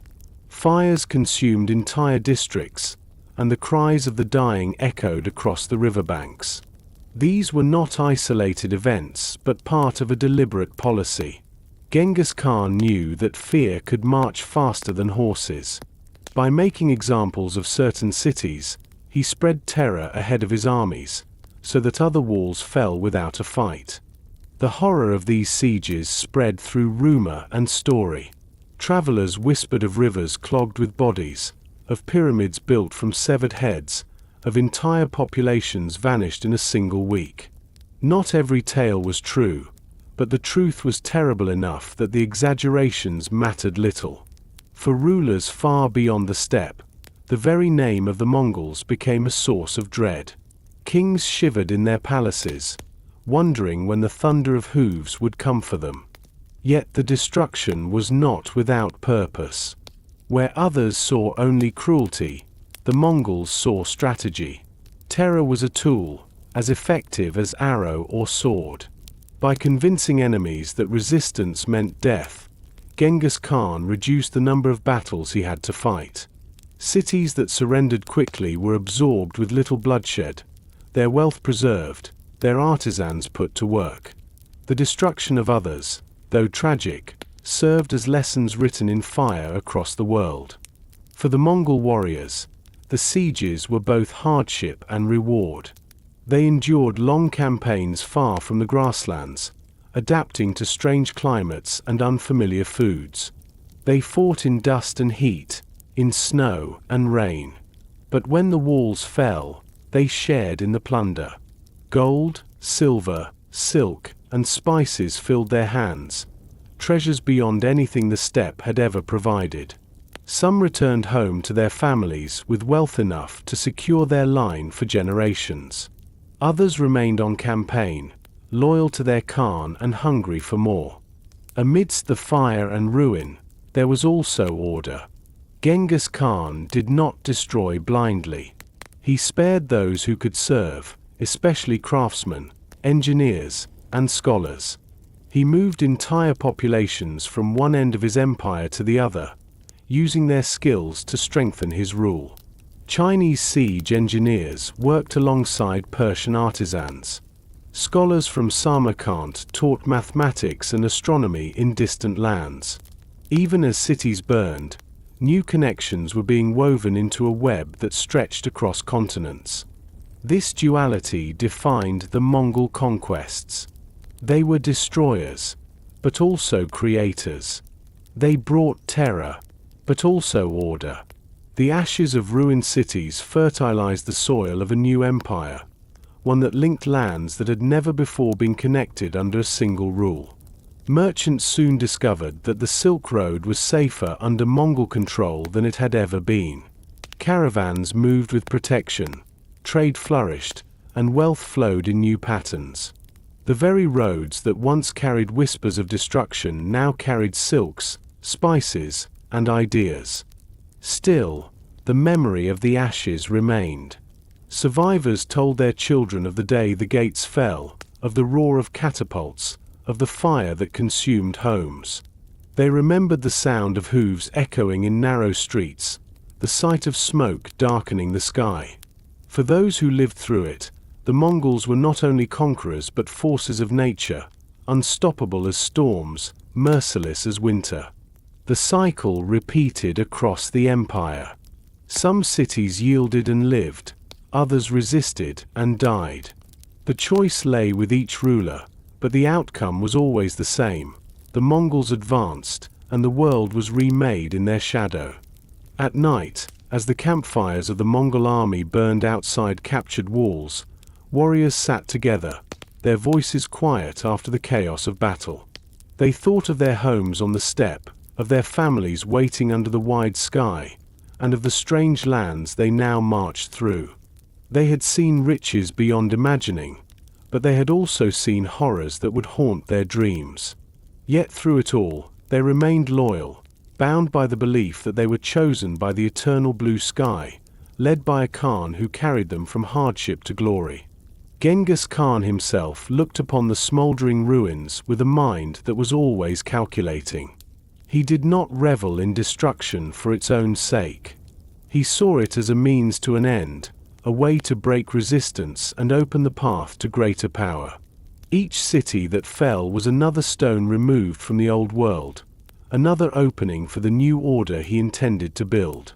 To him, the ashes were not only a reminder of conquest but the foundation of empire. The story of the Mongols became the story of cities in ashes. It was a tale of fire and fear, but also of transformation. From the steppe they had come, swift and hungry, and upon the world they had descended, reshaping it in ways that no one could have foreseen. Walls, towers, and palaces had crumbled, but in their place rose a new power that spanned horizons. The boy who once foraged for scraps in exile now commanded an empire whose shadow stretched from China to Persia. And still, the horizon called. The eternal blue sky stretched above, endless and unchanging, and beneath it the hooves of Mongol horses thundered on. The ashes of cities marked their passage, but so too did the beginnings of something larger, something that would bind continents together in both terror and connection. The Mongols had shown the world that no wall was high enough, no empire secure enough, to withstand the will of a people forged by the steppe and led by a Khan who believed that destiny itself rode at his side. Part 10. Order on the Silk Road. The Mongols were remembered by many as destroyers, a storm of fire that left cities in ruin and rivers clogged with bodies. Yet to stop there is to miss the other half of their story. For when the smoke cleared and the ashes cooled, a new order began to take shape. Out of conquest rose not only fear but also stability. The same warriors who shattered empires built roads of safety across them. The same horsemen who terrified kings protected merchants as they traveled between distant lands. Under Genghis Khan, the Silk Road, which had long been both a lifeline and a peril, became more secure than it had been in centuries. The Silk Road was not a single road, but a vast network of routes stretching from China in the east to the Mediterranean in the west. It was a path of camels, caravans, and traders carrying silks, spices, gems, and ideas. It was also a path of danger, where bandits lurked, kingdoms demanded tribute, and deserts swallowed the unprepared. Before the Mongols, merchants traveled with caution, moving slowly and in fear, never certain if they would reach their destination. But as the Mongol Empire expanded, this uncertain road fell beneath a new rule. Genghis Khan understood the value of trade. He knew that wealth did not lie only in plunder but in the steady flow of goods across vast distances. To build an empire that would last, he needed more than conquered land. He needed movement, exchange, and connection. Thus, he turned his attention not only to armies and battles but to laws, protection, and the safe passage of merchants. He established what became known as the Yam, a relay system of posts spread across his empire. At each station, fresh horses waited, along with food, shelter, and guards. Couriers could ride at astonishing speed, carrying messages across thousands of miles. Merchants could rest and resupply, confident that the Khan's protection stretched across the horizon. With this network, communication flowed faster than any other time in history. Armies could move with coordination, and trade could flourish with a security it had rarely known. Order was also built through law. Genghis Khan created a code known as the Yasa. It was not a book carved in stone but a set of principles remembered and enforced by his commanders. Theft was punished harshly, for he knew how betrayal of trust could tear apart communities. Violence within the empire was not tolerated unless it served the greater order. Religious freedom was guaranteed, allowing Buddhists, Muslims, Christians, and shamans to worship without fear. To the Khan, the eternal blue sky was vast enough to hold many faiths, and unity was strengthened by tolerance rather than division. The Mongols also protected envoys, messengers, and merchants. To harm a messenger of the Khan was to invite destruction. He believed that the word of a ruler must travel safely, and that commerce could not flourish if fear silenced communication. This protection extended to foreign merchants who crossed his lands. Instead of bribes and endless tolls, they found escorts and guarantees. A merchant caravan under Mongol rule could cross deserts and mountains more swiftly and more safely than it had under any empire before. The impact was immediate and profound. Chinese silks, Persian glass, Indian spices, and Arab knowledge moved with new freedom. Ideas as well as goods traveled the road. Mathematics from the Middle East, papermaking from China, medical texts, astronomical charts, and philosophies. The Mongol Empire, once feared as a destroyer of worlds, became the bridge that connected them. For the common people, this new order meant more than trade. It meant the chance to live without constant fear of raids and banditry. Farmers could sow their fields knowing their harvest might reach markets far away. Artisans could craft goods with the hope that their work would travel beyond their village. Even nomads of the steppe, once trapped in endless cycles of war, now found themselves part of a greater whole that rewarded loyalty with protection. At night, caravans gathered in the safety of Mongol-guarded camps. Fires burned as traders from distant lands shared food, stories, and songs. A man from Samarkand might sit beside a man from Lebanon, each surprised to find his goods valued by the other. Languages blended, customs intertwined, and horizons widened. These meetings, once rare and perilous, became common under the Khan's order. None of this erased the memory of blood and fire. The Mongols had built their empire through conquest, and the fear of their wrath still lingered in every city. But Genghis Khan understood that fear alone could not sustain a realm so vast. To endure, it needed stability. The Silk Road became not just a line of trade but the lifeblood of empire, feeding wealth into its veins and binding its distant parts together. Genghis Khan himself often reminded his commanders that wealth could be gained by the sword, but it was kept by the road. Conquest opened doors, but trade kept them open. He was a man who had grown up knowing hunger, who had seen his family abandoned and reduced to foraging for roots. To him, the flow of goods across his empire was not luxury but survival. If his people were fed and enriched, their loyalty would endure. This order extended even to the administration of conquered lands. Where once there had been dozens of tolls, tariffs, and corrupt officials, the Mongols imposed clarity. Taxes were collected fairly, often less burdensome than those demanded by previous rulers. Corruption was punished, sometimes by death. The Khan expected honesty, for he believed that deceit was a poison that weakened empires. By enforcing fairness, he strengthened trust. The new order also had its shadows. While merchants flourished, peasants often bore the burden of feeding armies and supplying caravans. The movement of populations, the relocation of skilled workers, and the demands of tribute created hardship. Yet even amid these costs, many recognized that the Mongol rule offered something rare in a violent age: predictability. The road was dangerous no longer. Contracts were honored, and disputes settled by law rather than endless feuds. The Silk Road under Genghis Khan became a mirror of his own transformation. From chaos he had built unity, from hunger he had forged strength, from betrayal he had created loyalty. What had once been scattered and perilous was now bound together by speed, law, and protection. The steppe horsemen who had burned cities now carried the responsibility of guarding caravans, and the Khan who had once avenged betrayal with fire now punished it with law. As the sun set over the vast empire, the road stretched on, carrying not only goods but the legacy of a man who had reshaped the world. Merchants whispered prayers of thanks for safe passage. Soldiers stood watch at relay stations, their silhouettes dark against the fading light. And somewhere beneath the eternal blue sky, Genghis Khan considered what he had built.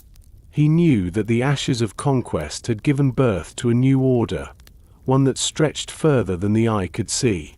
The Silk Road, once fragile and dangerous, was now steady and strong. It carried not only wealth but ideas, not only silk and spices but the knowledge of cultures brought into contact for the first time. It was the road of empire, the line that stitched together lands once divided by distance and distrust. And above it all, unchanging and eternal, the sky watched, as if to bless the order forged by a man who had risen from exile and hunger to become master of the world's great highway. Part 11. The Khan's Household. For all the vastness of his empire, for all the armies he commanded and the cities he brought low, Genghis Khan's life was not lived only on battlefields or across the open steppe. Behind the armor and the bow, behind the thunder of hooves and the weight of conquest, there was another world, the world of his household.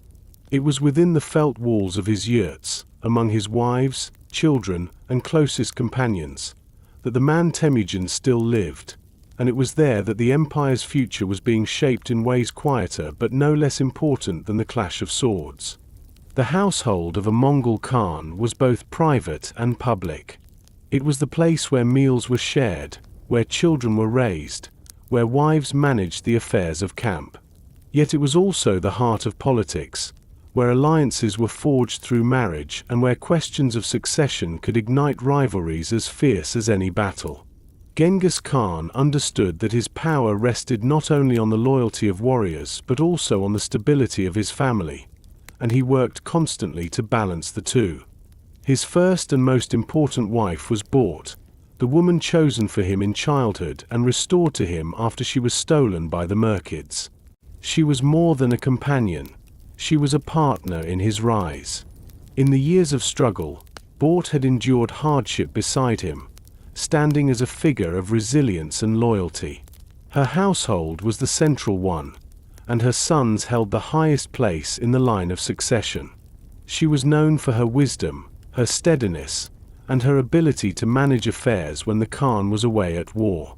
Among the Mongols, where women often carried heavy responsibilities, Bort's influence was profound. But Bort was not his only wife. As was the custom of the steppe, Genghis Khan married other women, both for companionship and for political alliance. Each union tied him to a different clan or tribe, strengthening bonds across his vast and growing realm. These marriages created webs of loyalty that stretched far beyond his own yurt, binding families to him with both personal and political ties. His other wives, though not equal to Bort in precedence, managed their own camps and households, contributing to the strength of the empire through their networks of kinship. The children of the Khan were many, and with them came both pride and concern.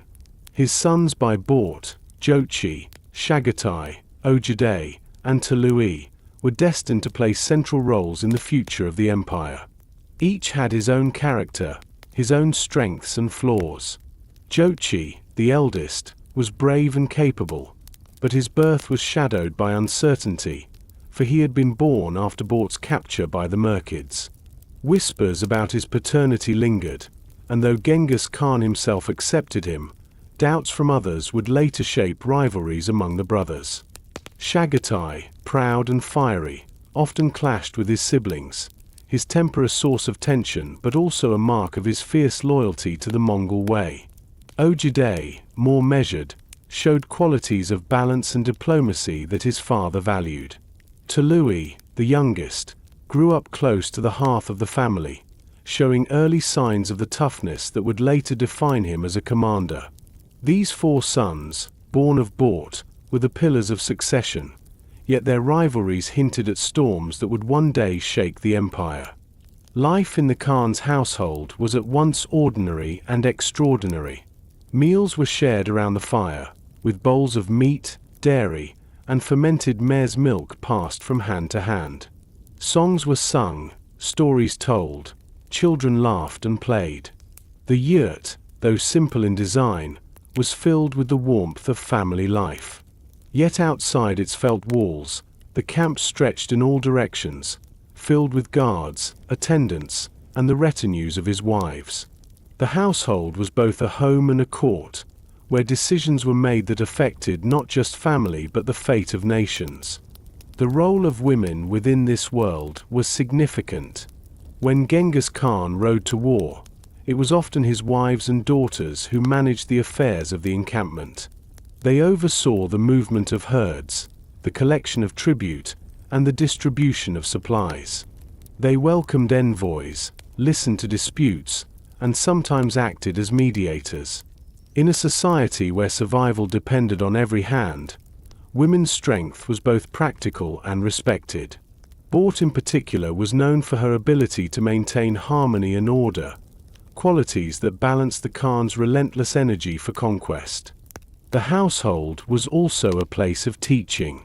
Sons and daughters alike grew up with the stories of their father's rise, hearing of the years of exile, the betrayal of Jamuka, and the unification of the tribes.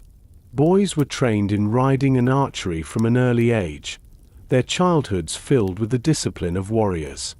Girls were taught the skills of managing households, herding, and diplomacy. They knew that their marriages could forge alliances just as their brothers' swords could win battles. The children of the Khan carried not only his blood but the future weight of his empire. Yet even as his family grew, so too did the questions of succession. Genghis Khan was a man who thought always of the future, who knew that death came to all men and that empires crumbled when leaders failed to prepare for what came after. He sought to ensure that his sons would inherit not only his wealth but his unity.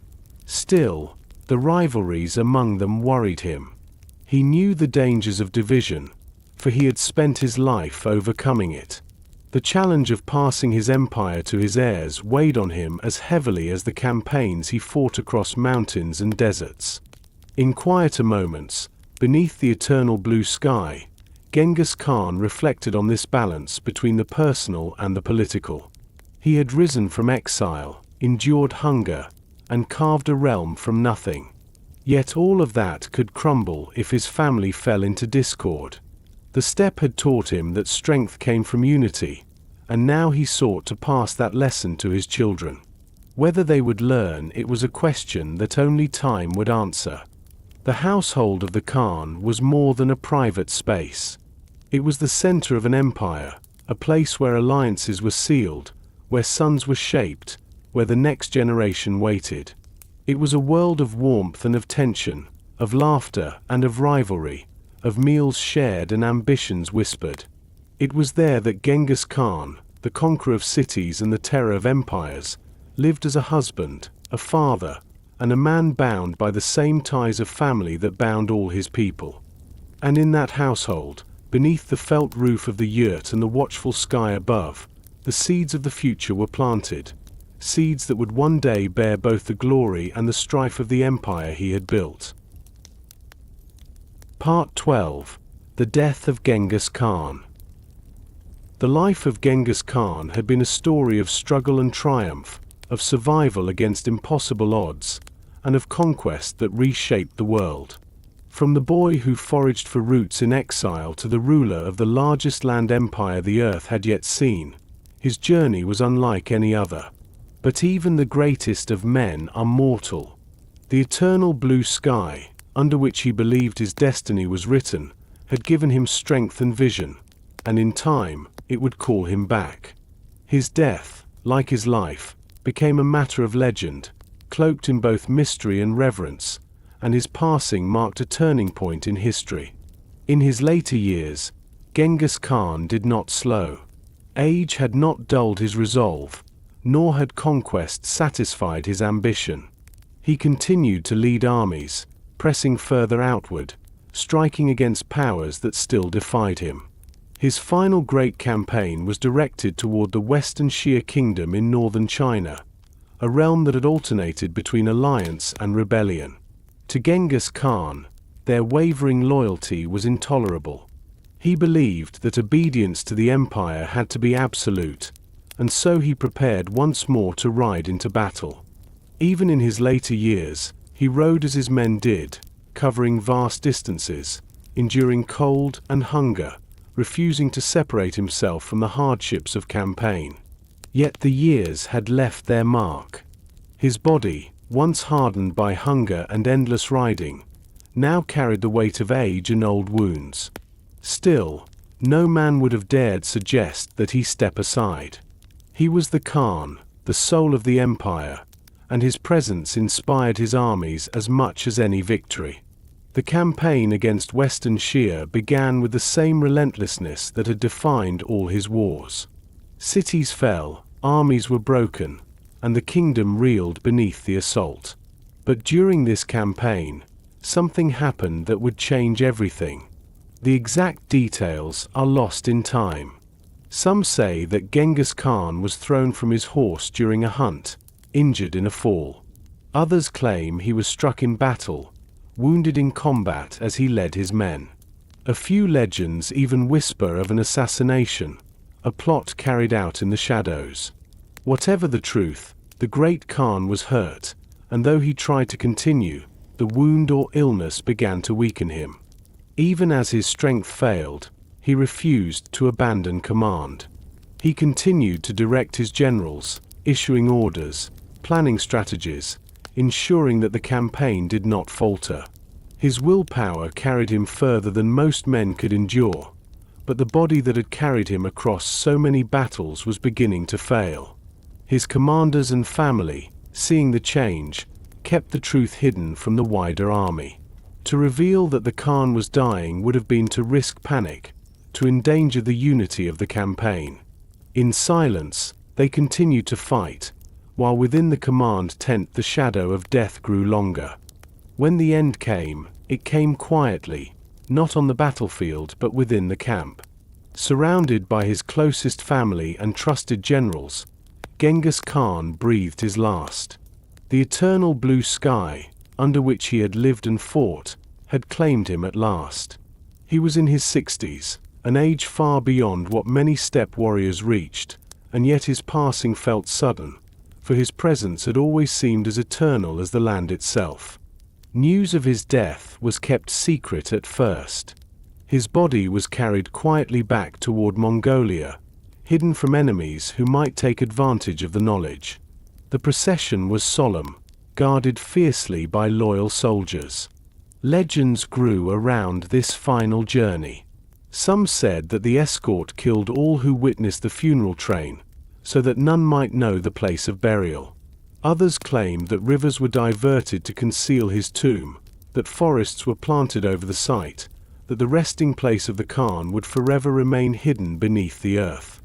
What is certain is that no man today can point to his grave. Unlike kings who built pyramids or emperors who raised mausoleums, Genghis Khan chose to vanish into the land that had shaped him. His tomb was unmarked, his body laid to rest in secrecy, his presence absorbed into the soil of the steppe. For his people, this was fitting. He had been born of the land, carried across it, and in death he returned to it, hidden beneath the vastness of the sky. The impact of his death spread slowly, as the news reached his armies and his subjects. For those who had followed him from the earliest days, it was the end of an age. They remembered the boy who had been abandoned, the youth who had forged brotherhoods, the man who had united clans, the leader who had brought empires to their knees. They wept not only for a ruler but for the figure who had given them purpose, who had shown them that the Mongols could be more than scattered tribes. Yet his death did not bring the collapse of his empire.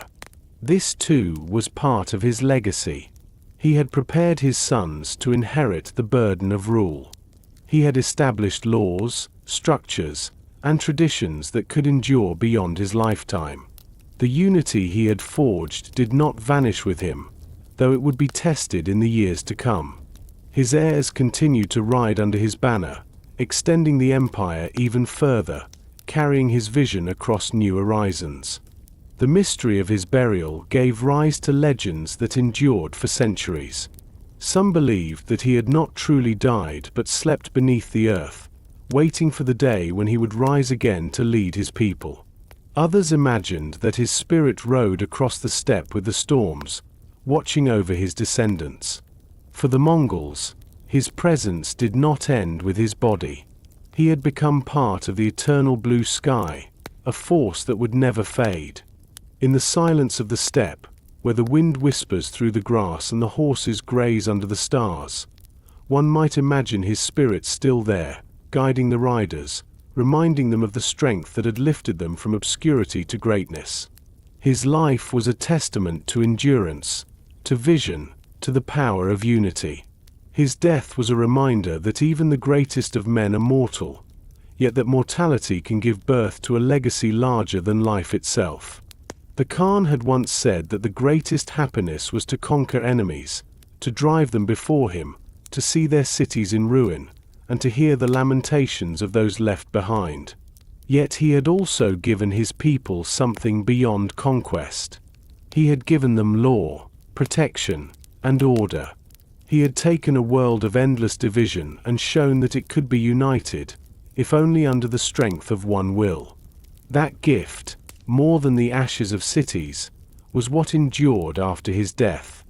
The eternal blue sky stretched above, as it always had, vast and unchanging. Beneath it, the body of Temujin, the man who became Genghis Khan, lay hidden, his grave unknown, his presence absorbed into the earth. But his empire, his vision, and his legacy lived on. And as the hooves of Mongol horses thundered across the steppe in campaigns yet to come, the spirit of their Khan rode with them still, unseen but eternal. Part 13. The Empire Expands. The death of Genghis Khan did not bring silence to the steppe. His armies did not disperse, nor did his empire crumble into dust as so many before had done. Instead, his passing became the beginning of another chapter, one where his vision of unity and conquest was carried forward by his sons and generals. The eternal blue sky had claimed the man, but the empire he forged endured, and under the hands of his heirs it expanded further than even he might have imagined. The system he created allowed this to happen. Unlike rulers who left chaos behind, Genghis Khan had prepared his house for the future. He divided authority among his family, entrusting his sons with lands and responsibilities but binding them to a single vision. His code of law, the Yasa, established order, while his division of the army into units of tens, hundreds, thousands, and 10,000s ensured that discipline continued beyond his lifetime. The empire was not simply the possession of one man but a structure strong enough to survive succession. The question of inheritance had long been a matter of tension within the Khan's household. Jochi, his eldest, brave and capable, carried the shadow of uncertain birth, for he had been born soon after Bort's capture by the Merkids.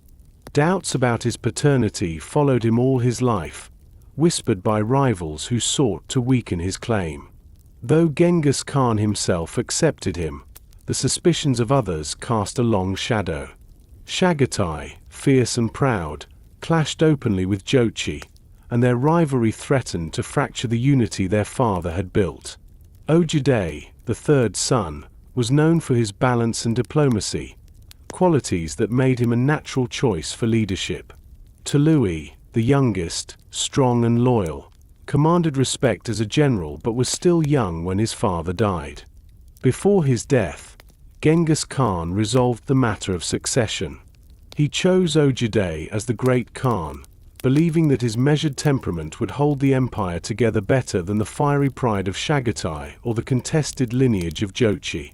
It was a choice that reflected not only affection but calculation. He understood that unity was fragile, and he placed his hope in the son who could mediate, listen, and lead without tearing the family apart. When Ojide assumed the title, he did so under the weight of his father's legacy. The Mongols did not mourn long, for their way of life demanded motion. Armies were already in the field, campaigns already begun, and the momentum of conquest could not be paused. The Western Shia, against whom Genghis Khan had waged his final campaign, were destroyed, their cities leveled, their people scattered. The Jin dynasty, already weakened by years of Mongol assault, fell in the years that followed, their northern lands absorbed into the growing empire. What Genghis Khan had begun, his sons continued with relentless energy. To the west, the campaigns pressed deeper into Central Asia and beyond. The generals who had served under Genghis Khan were seasoned and loyal, their talents sharpened by decades of war. Under their command, Mongol armies crossed deserts, rivers, and mountains, moving with the same swiftness that had always defined them. The Khwarezmian Empire, shattered by Genghis Khan, left open paths into Persia and further toward the Middle East. Cities that once flourished along the Silk Road now bowed before the Khan's banners, their wealth redirected to fuel the empire. One of the most dramatic expansions came with the invasions of Europe.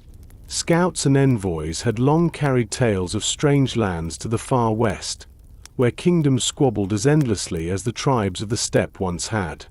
Under Ogedai's reign, Mongol armies pushed through the steppes of Russia, defeating princes and scattering armies. They crossed rivers and forests, striking with the same precision that had humbled the great empires of Asia. In 1241, Mongol forces crushed European armies at battles such as Legnica and Mohi, leaving much of Eastern Europe trembling. For the kings of the West, the Mongols were a terror beyond comprehension, a storm that seemed to come from nowhere, vast and unstoppable. The campaigns only halted when Ogedai himself died, and the generals returned to Mongolia for the Kurultai, the great council to elect his successor. It was a reminder that even the greatest conquests were tied to the rhythms of succession and the need for unity within the family of the Khan. Had Ogedai lived longer, Europe might have been overrun in the same way as China and Persia. As it was, the Mongols left behind devastation and fear, a warning that the horsemen of the steppe could strike at the very heart of Christendom. While the armies thundered westward, others moved south into the Islamic world. Persia, Mesopotamia, and the Caucasus felt the weight of Mongol hooves. The cities of Baghdad and Damascus, once centers of learning and wealth, saw the approach of scouts and feared the wrath of armies yet to come. To many Muslims, the Mongols seemed like a scourge sent by God, an unstoppable force that toppled caliphs and shattered dynasties. Yet even here, amid ruin, order eventually followed. The Mongols protected trade, preserved skilled workers, and imposed their laws, creating a new stability over lands that had been fractured by endless rivalries. The expansion of the empire also brought new exchanges of knowledge. Chinese engineers worked in Persia, Persian astronomers studied in China, and merchants from Italy crossed Asia under Mongol protection. The empire became a vast highway not only for goods but for ideas, a place where technologies, religions, and cultures encountered one another. It was a paradox of conquest. The very destruction that the Mongols wrought cleared the way for connections that reshaped the world. Within Mongolia itself, the legacy of Genghis Khan remained alive in ritual and memory. His descendants ruled in his name, always invoking the eternal blue sky as the source of their authority. His burial place remained hidden, shrouded in secrecy, but his spirit was felt in every council, every campaign, every decision. His sons and grandsons believed that they were continuing his mission, expanding the empire not merely for wealth but to fulfill a destiny written by heaven. The empire's reach became almost unimaginable. From the Pacific Ocean to the plains of Hungary, from the forests of Siberia to the mountains of India, the Mongol banners flew. No empire before had stretched so far, no power had united so many lands under one command. And yet, for all its size, it was still driven by the same principles that Genghis Khan had laid down: discipline, loyalty, and the vision of unity. At night, in camps stretching from one horizon to the next, Mongol warriors still gathered around fires, telling stories of the Khan who had led them from hunger to glory. They spoke of his battles, his wisdom, his fairness, and his ruthlessness. They remembered him not only as a conqueror but as a father of their nation, the man who had given them purpose. His absence was felt, but his presence endured, carried in the memories of his followers and in the vast empire that bore his mark. The expansion of the Mongol Empire after his death was both a continuation and a transformation. It carried forward the spirit of conquest, but it also revealed the challenge of ruling lands so vast and so diverse. The Khans who followed wrestled with questions of division and succession, with the balance between unity and independence, between tradition and the new cultures they ruled. Yet for a time, the momentum held, and the empire grew ever larger, sweeping across continents like a tide that could not be turned back. The boy once left to starve on the steppe had not only risen to power himself, but had created a legacy that endured beyond his lifetime. His sons and grandsons carried his vision forward, expanding the empire until it touched nearly every corner of the known world. The eternal blue sky, which had watched his rise, now watched his descendants as they rode into lands he had never seen, carrying with them the weight of his name and the strength of his dream. Part 14. The Great Kublai. The death of Genghis Khan had not ended the Mongol tide. His sons and grandsons carried the empire forward, pushing it across deserts, forests, and mountains, until it touched nearly every corner of the known world. Yet among his descendants, one figure would rise who shaped the Mongol legacy in ways different from his grandfather. This was Kublai, the grandson of Genghis, a man who carried both the spirit of the steppe and the curiosity of empire. Where Genghis had united tribes and shattered kingdoms, Kublai would build a dynasty that sought to rule not only with terror but with governance, art, and vision. Kublai was born in 1215, a child of Tului, the youngest son of Genghis Khan, and Sorgatani Beki, a woman of rare wisdom and strength. Sorgatani guided her sons with care, teaching them not only the traditions of the steppe but also the value of learning from other cultures.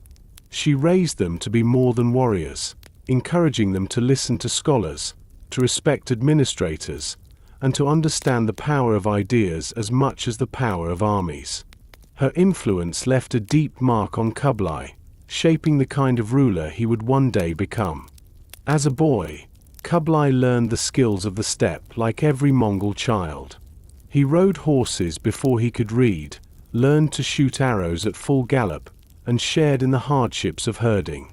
He heard the stories of his grandfather, of battles won and empires conquered, of the eternal blue sky that had chosen the Mongols for greatness. Yet he also grew up surrounded by influences beyond the steppe. The empire of his family now stretched into China, Persia, and beyond, and with it came scholars, monks, and merchants. Kublai listened to their words, fascinated by worlds different from his own. When he came of age, Kublai was entrusted with responsibilities in the empire. His brother Monkey became Great Khan, and under his rule, Kublai was given command of territories in northern China.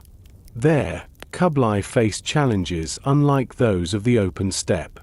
He was responsible not only for warriors but for millions of farmers, craftsmen, and city-dwellers who lived behind walls and tilled fields far different from the grasslands. He studied Chinese administration, consulted Confucian scholars, and sought to govern with a balance of Mongol tradition and local wisdom. Kublai's rule in northern China revealed his character. He was stern when necessary, but he valued stability and prosperity. He lowered taxes in times of famine, distributed grain to the hungry, and rebuilt irrigation systems that had fallen into neglect. His policies earned him the respect of many Chinese subjects, who saw in him a Khan who cared for their survival as well as his own power. Yet he never abandoned his Mongol roots.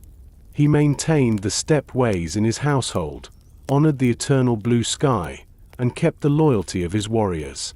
It was this ability to blend traditions that marked him as different from many of his kin.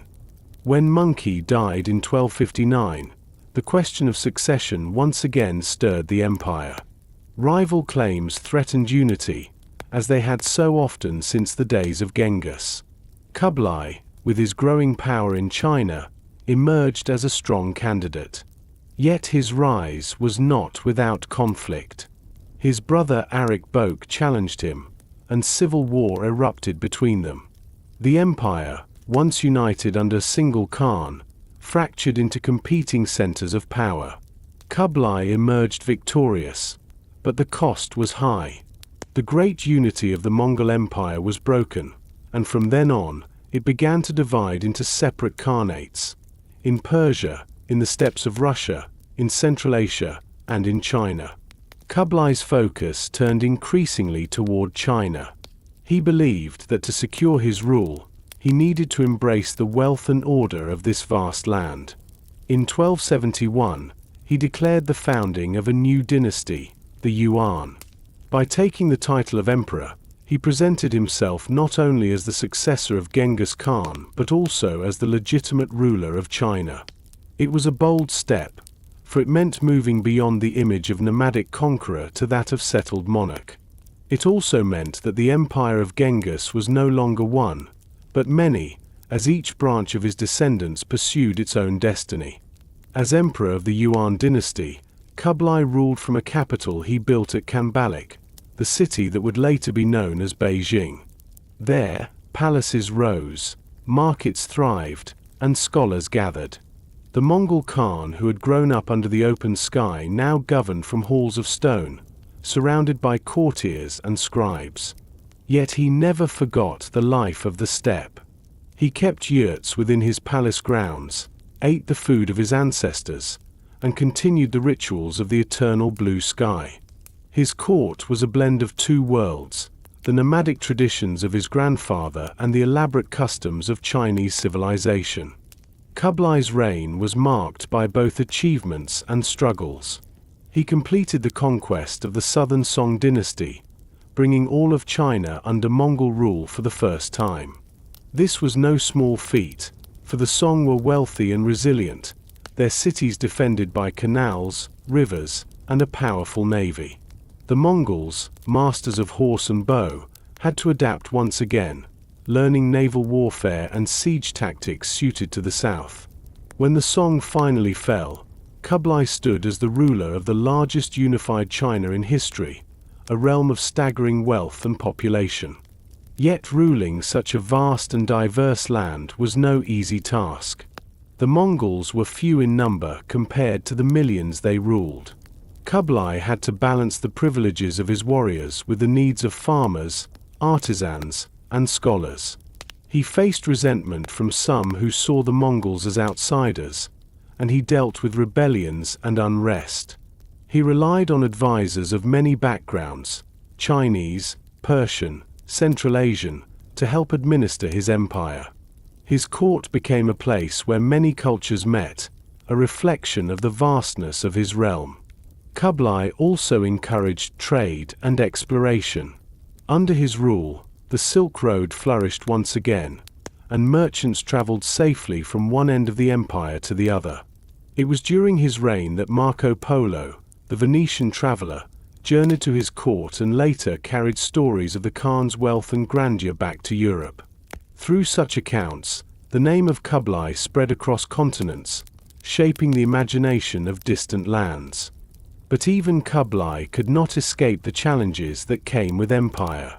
His attempts to expand further into Southeast Asia met with mixed success, and his two invasions of Japan were thwarted by storms, later called the kamikaze, the divine winds. These failures strained his resources and weakened his aura of invincibility. The longer he ruled, the more the difficulties of maintaining such a vast domain weighed upon him. In his later years, Kublai grew heavy in body and weary in spirit. The deaths of his wife and his son struck him deeply, leaving him with sorrow that no conquest could ease. He withdrew more often into his palace, indulging in food and drink, his vigor fading.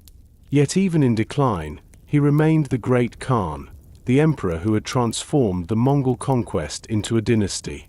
When he died in 1294, he left behind an empire that was still vast, still powerful, but already showing the fractures that would in time break it apart.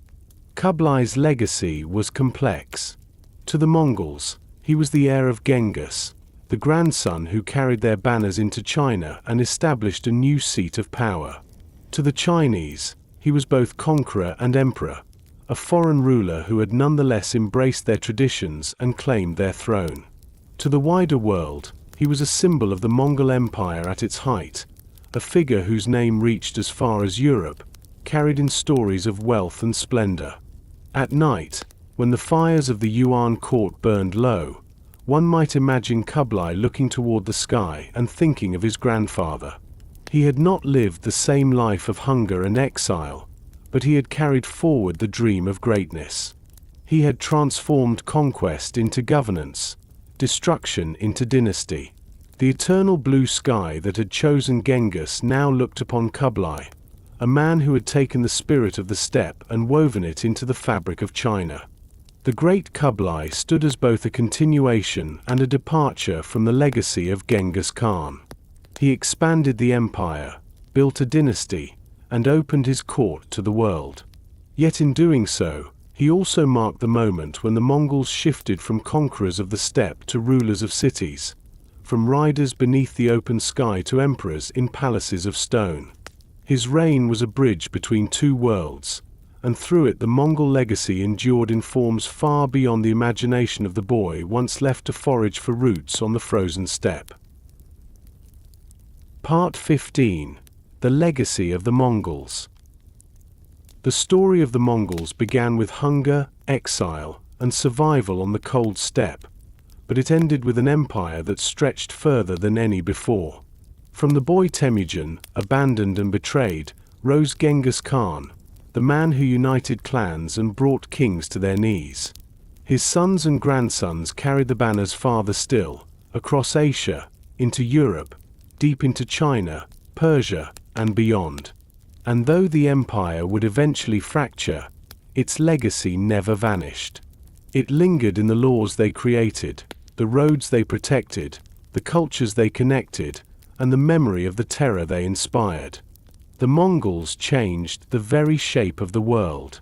Before them, civilizations had risen and fallen in relative isolation, each building its own cities, cultures, and trade with limited connection to others. The Mongol conquests tore down the walls that separated them. Under their rule, goods and ideas flowed with a freedom not seen again for centuries. A merchant could travel from the markets of Venice to the palaces of China under the protection of the Khans. Along the Silk Road, caravans carried silk, spices, glass, porcelain, gems, paper, and knowledge. The Mongols, who had once been dismissed as barbarians, became the guardians of a global highway. This exchange of knowledge may be their most enduring contribution. From China, paper-making and gunpowder spread more widely, altering the course of warfare and culture in the West. From Persia and the Islamic world, mathematics, medicine, and astronomy reached the East. European travelers like Marco Polo carried stories of the wealth and wonders of the Yuan court back to their homelands, sparking imaginations that later fueled exploration. In their wake, the Mongols left a world more connected, more aware of itself, more prepared for the global age that would eventually come. Yet their legacy was not only one of connection but also of destruction. Cities were burned, populations slaughtered, entire kingdoms erased. The memory of Mongol terror lingered for generations. In Russia, their rule, known as the Mongol yoke, shaped politics and culture for centuries. In Persia and Central Asia, cities that had once been centers of learning and art were reduced to ruins. In China, though the Yuan dynasty left achievements, it was still remembered by many as a time of foreign rule. To some, the Mongols were builders of order; to others, they were destroyers without mercy. The paradox of their legacy lay in this duality. They destroyed in order to unite, they terrified in order to protect, they erased old powers to create new pathways. Where walls fell, bridges were built; where dynasties collapsed, new connections emerged. Their legacy was not simple, but it was profound. The Yasa, the code of law begun by Genghis Khan, left a model of order that valued loyalty, punished corruption, and insisted on fairness in the division of spoils. While the empire eventually splintered into separate khanates, in Russia, Persia, Central Asia, and China, each carried with it echoes of these principles. The Golden Horde, the Ilkhanate, the Chagatai Khanate, and the Yuan dynasty all bore the imprint of the Khan's vision, even as they pursued their own paths. The Mongol legacy also lived on in the blending of cultures. In their courts, one could find Chinese engineers, Persian astronomers, Arab doctors, and European merchants. Their empire became a crossroads where religions coexisted under official tolerance, where languages mixed, where art and science met across borders. It was not always peaceful, but it was a level of cultural contact that few other empires could match. For the descendants of Genghis Khan, the empire brought both glory and challenge. His sons and grandsons ruled kingdoms larger than those of Alexander or Rome, yet their unity was fragile. Succession disputes, rivalries, and the difficulty of governing such vast lands eventually broke the empire into pieces. But even divided, the Khanates remained powerful for generations, and their influence reached far beyond their borders. In China, the Yuan dynasty under Kublai Khan stood as the first time the whole of the country was ruled by foreigners. Though it did not last beyond a century, it left an imprint in infrastructure, administration, and the shaping of Beijing as a great capital. In Russia, Mongol rule imposed tribute and control that altered the development of states like Moscow, which would later rise to throw off the Mongol yoke but also adopt many of their administrative methods. In Persia, Mongol rulers eventually embraced Islam and contributed to the flourishing of culture within the Ilkhanate, even as they struggled with the devastation left by conquest. The world after the Mongols was not the same as the world before. Trade routes were more open, connections more widespread, and knowledge more widely shared. The devastation they caused left scars, but the structures they built out of conquest laid the foundations for future empires. Centuries later, echoes of their influence could be felt in the Ottoman Empire, in the Russian Tsars who claimed succession from the Khans, and even in the explorers of Europe who sought new roads to Asia, driven by tales that first reached them under Mongol rule. For the Mongols themselves, their legacy lived in memory and tradition. The steppe remained, with its winds and grasses, its yurts and herds, its riders who still looked to the eternal blue sky for guidance. But the name of Genghis Khan became greater than any single land. He was remembered not only as a Mongol leader but as a world figure, a man who reshaped continents. His burial place remained hidden, but his presence endured in the stories of those who rode after him. To his descendants, his name was both inspiration and burden, a reminder of what one man, shaped by hardship and vision, had achieved. At night, when the stars shine above the grasslands, one can imagine the echo of hooves across the earth, the sound of riders moving swiftly through the dark. It is the memory of the Mongols, who once thundered across continents and left the world forever changed. Their empire rose and fell, but their legacy endured, not only in the ashes of cities but in the connections they forged, the knowledge they carried, and the reminder that even from the humblest beginnings, greatness can reshape the world. The eternal blue sky remains, vast and unchanging. Beneath it, the story of the Mongols lives on, a story of hunger and triumph, of fear and order, of destruction and creation. It is the story of a people who rose from obscurity to command the greatest empire the world had known, and of a man whose name still carries the weight of destiny. And so, beneath the vast and endless sky, our journey with the Mongols comes to an end. From the lonely boy abandoned on the steppe to the armies that thundered across continents, we have walked through a story of struggle, endurance, and triumph. We have seen how hunger became strength, how exile became vision, and how one man's dream shaped the course of nations. The legacy of Genghis Khan and his descendants lingers still, not only in the ruins of cities or the chronicles of conquest, but in the connections they forged between distant peoples, in the ideas that traveled their roads, and in the memory of a world forever changed by their rise. As you close your eyes, let the sound of horses fade into the wind, and the glow of campfires sink into silence. The eternal blue sky remains above, vast and calm, a reminder that empires come and go, but the earth endures. Rest now, knowing that you have walked with history, and let sleep carry you gently onward. Thank you for joining me for this journey. If you enjoyed this story, I invite you to subscribe, so you can return again and again to other paths through the past. Until next time, may your dreams be peaceful, and may the stories of history guide you into rest.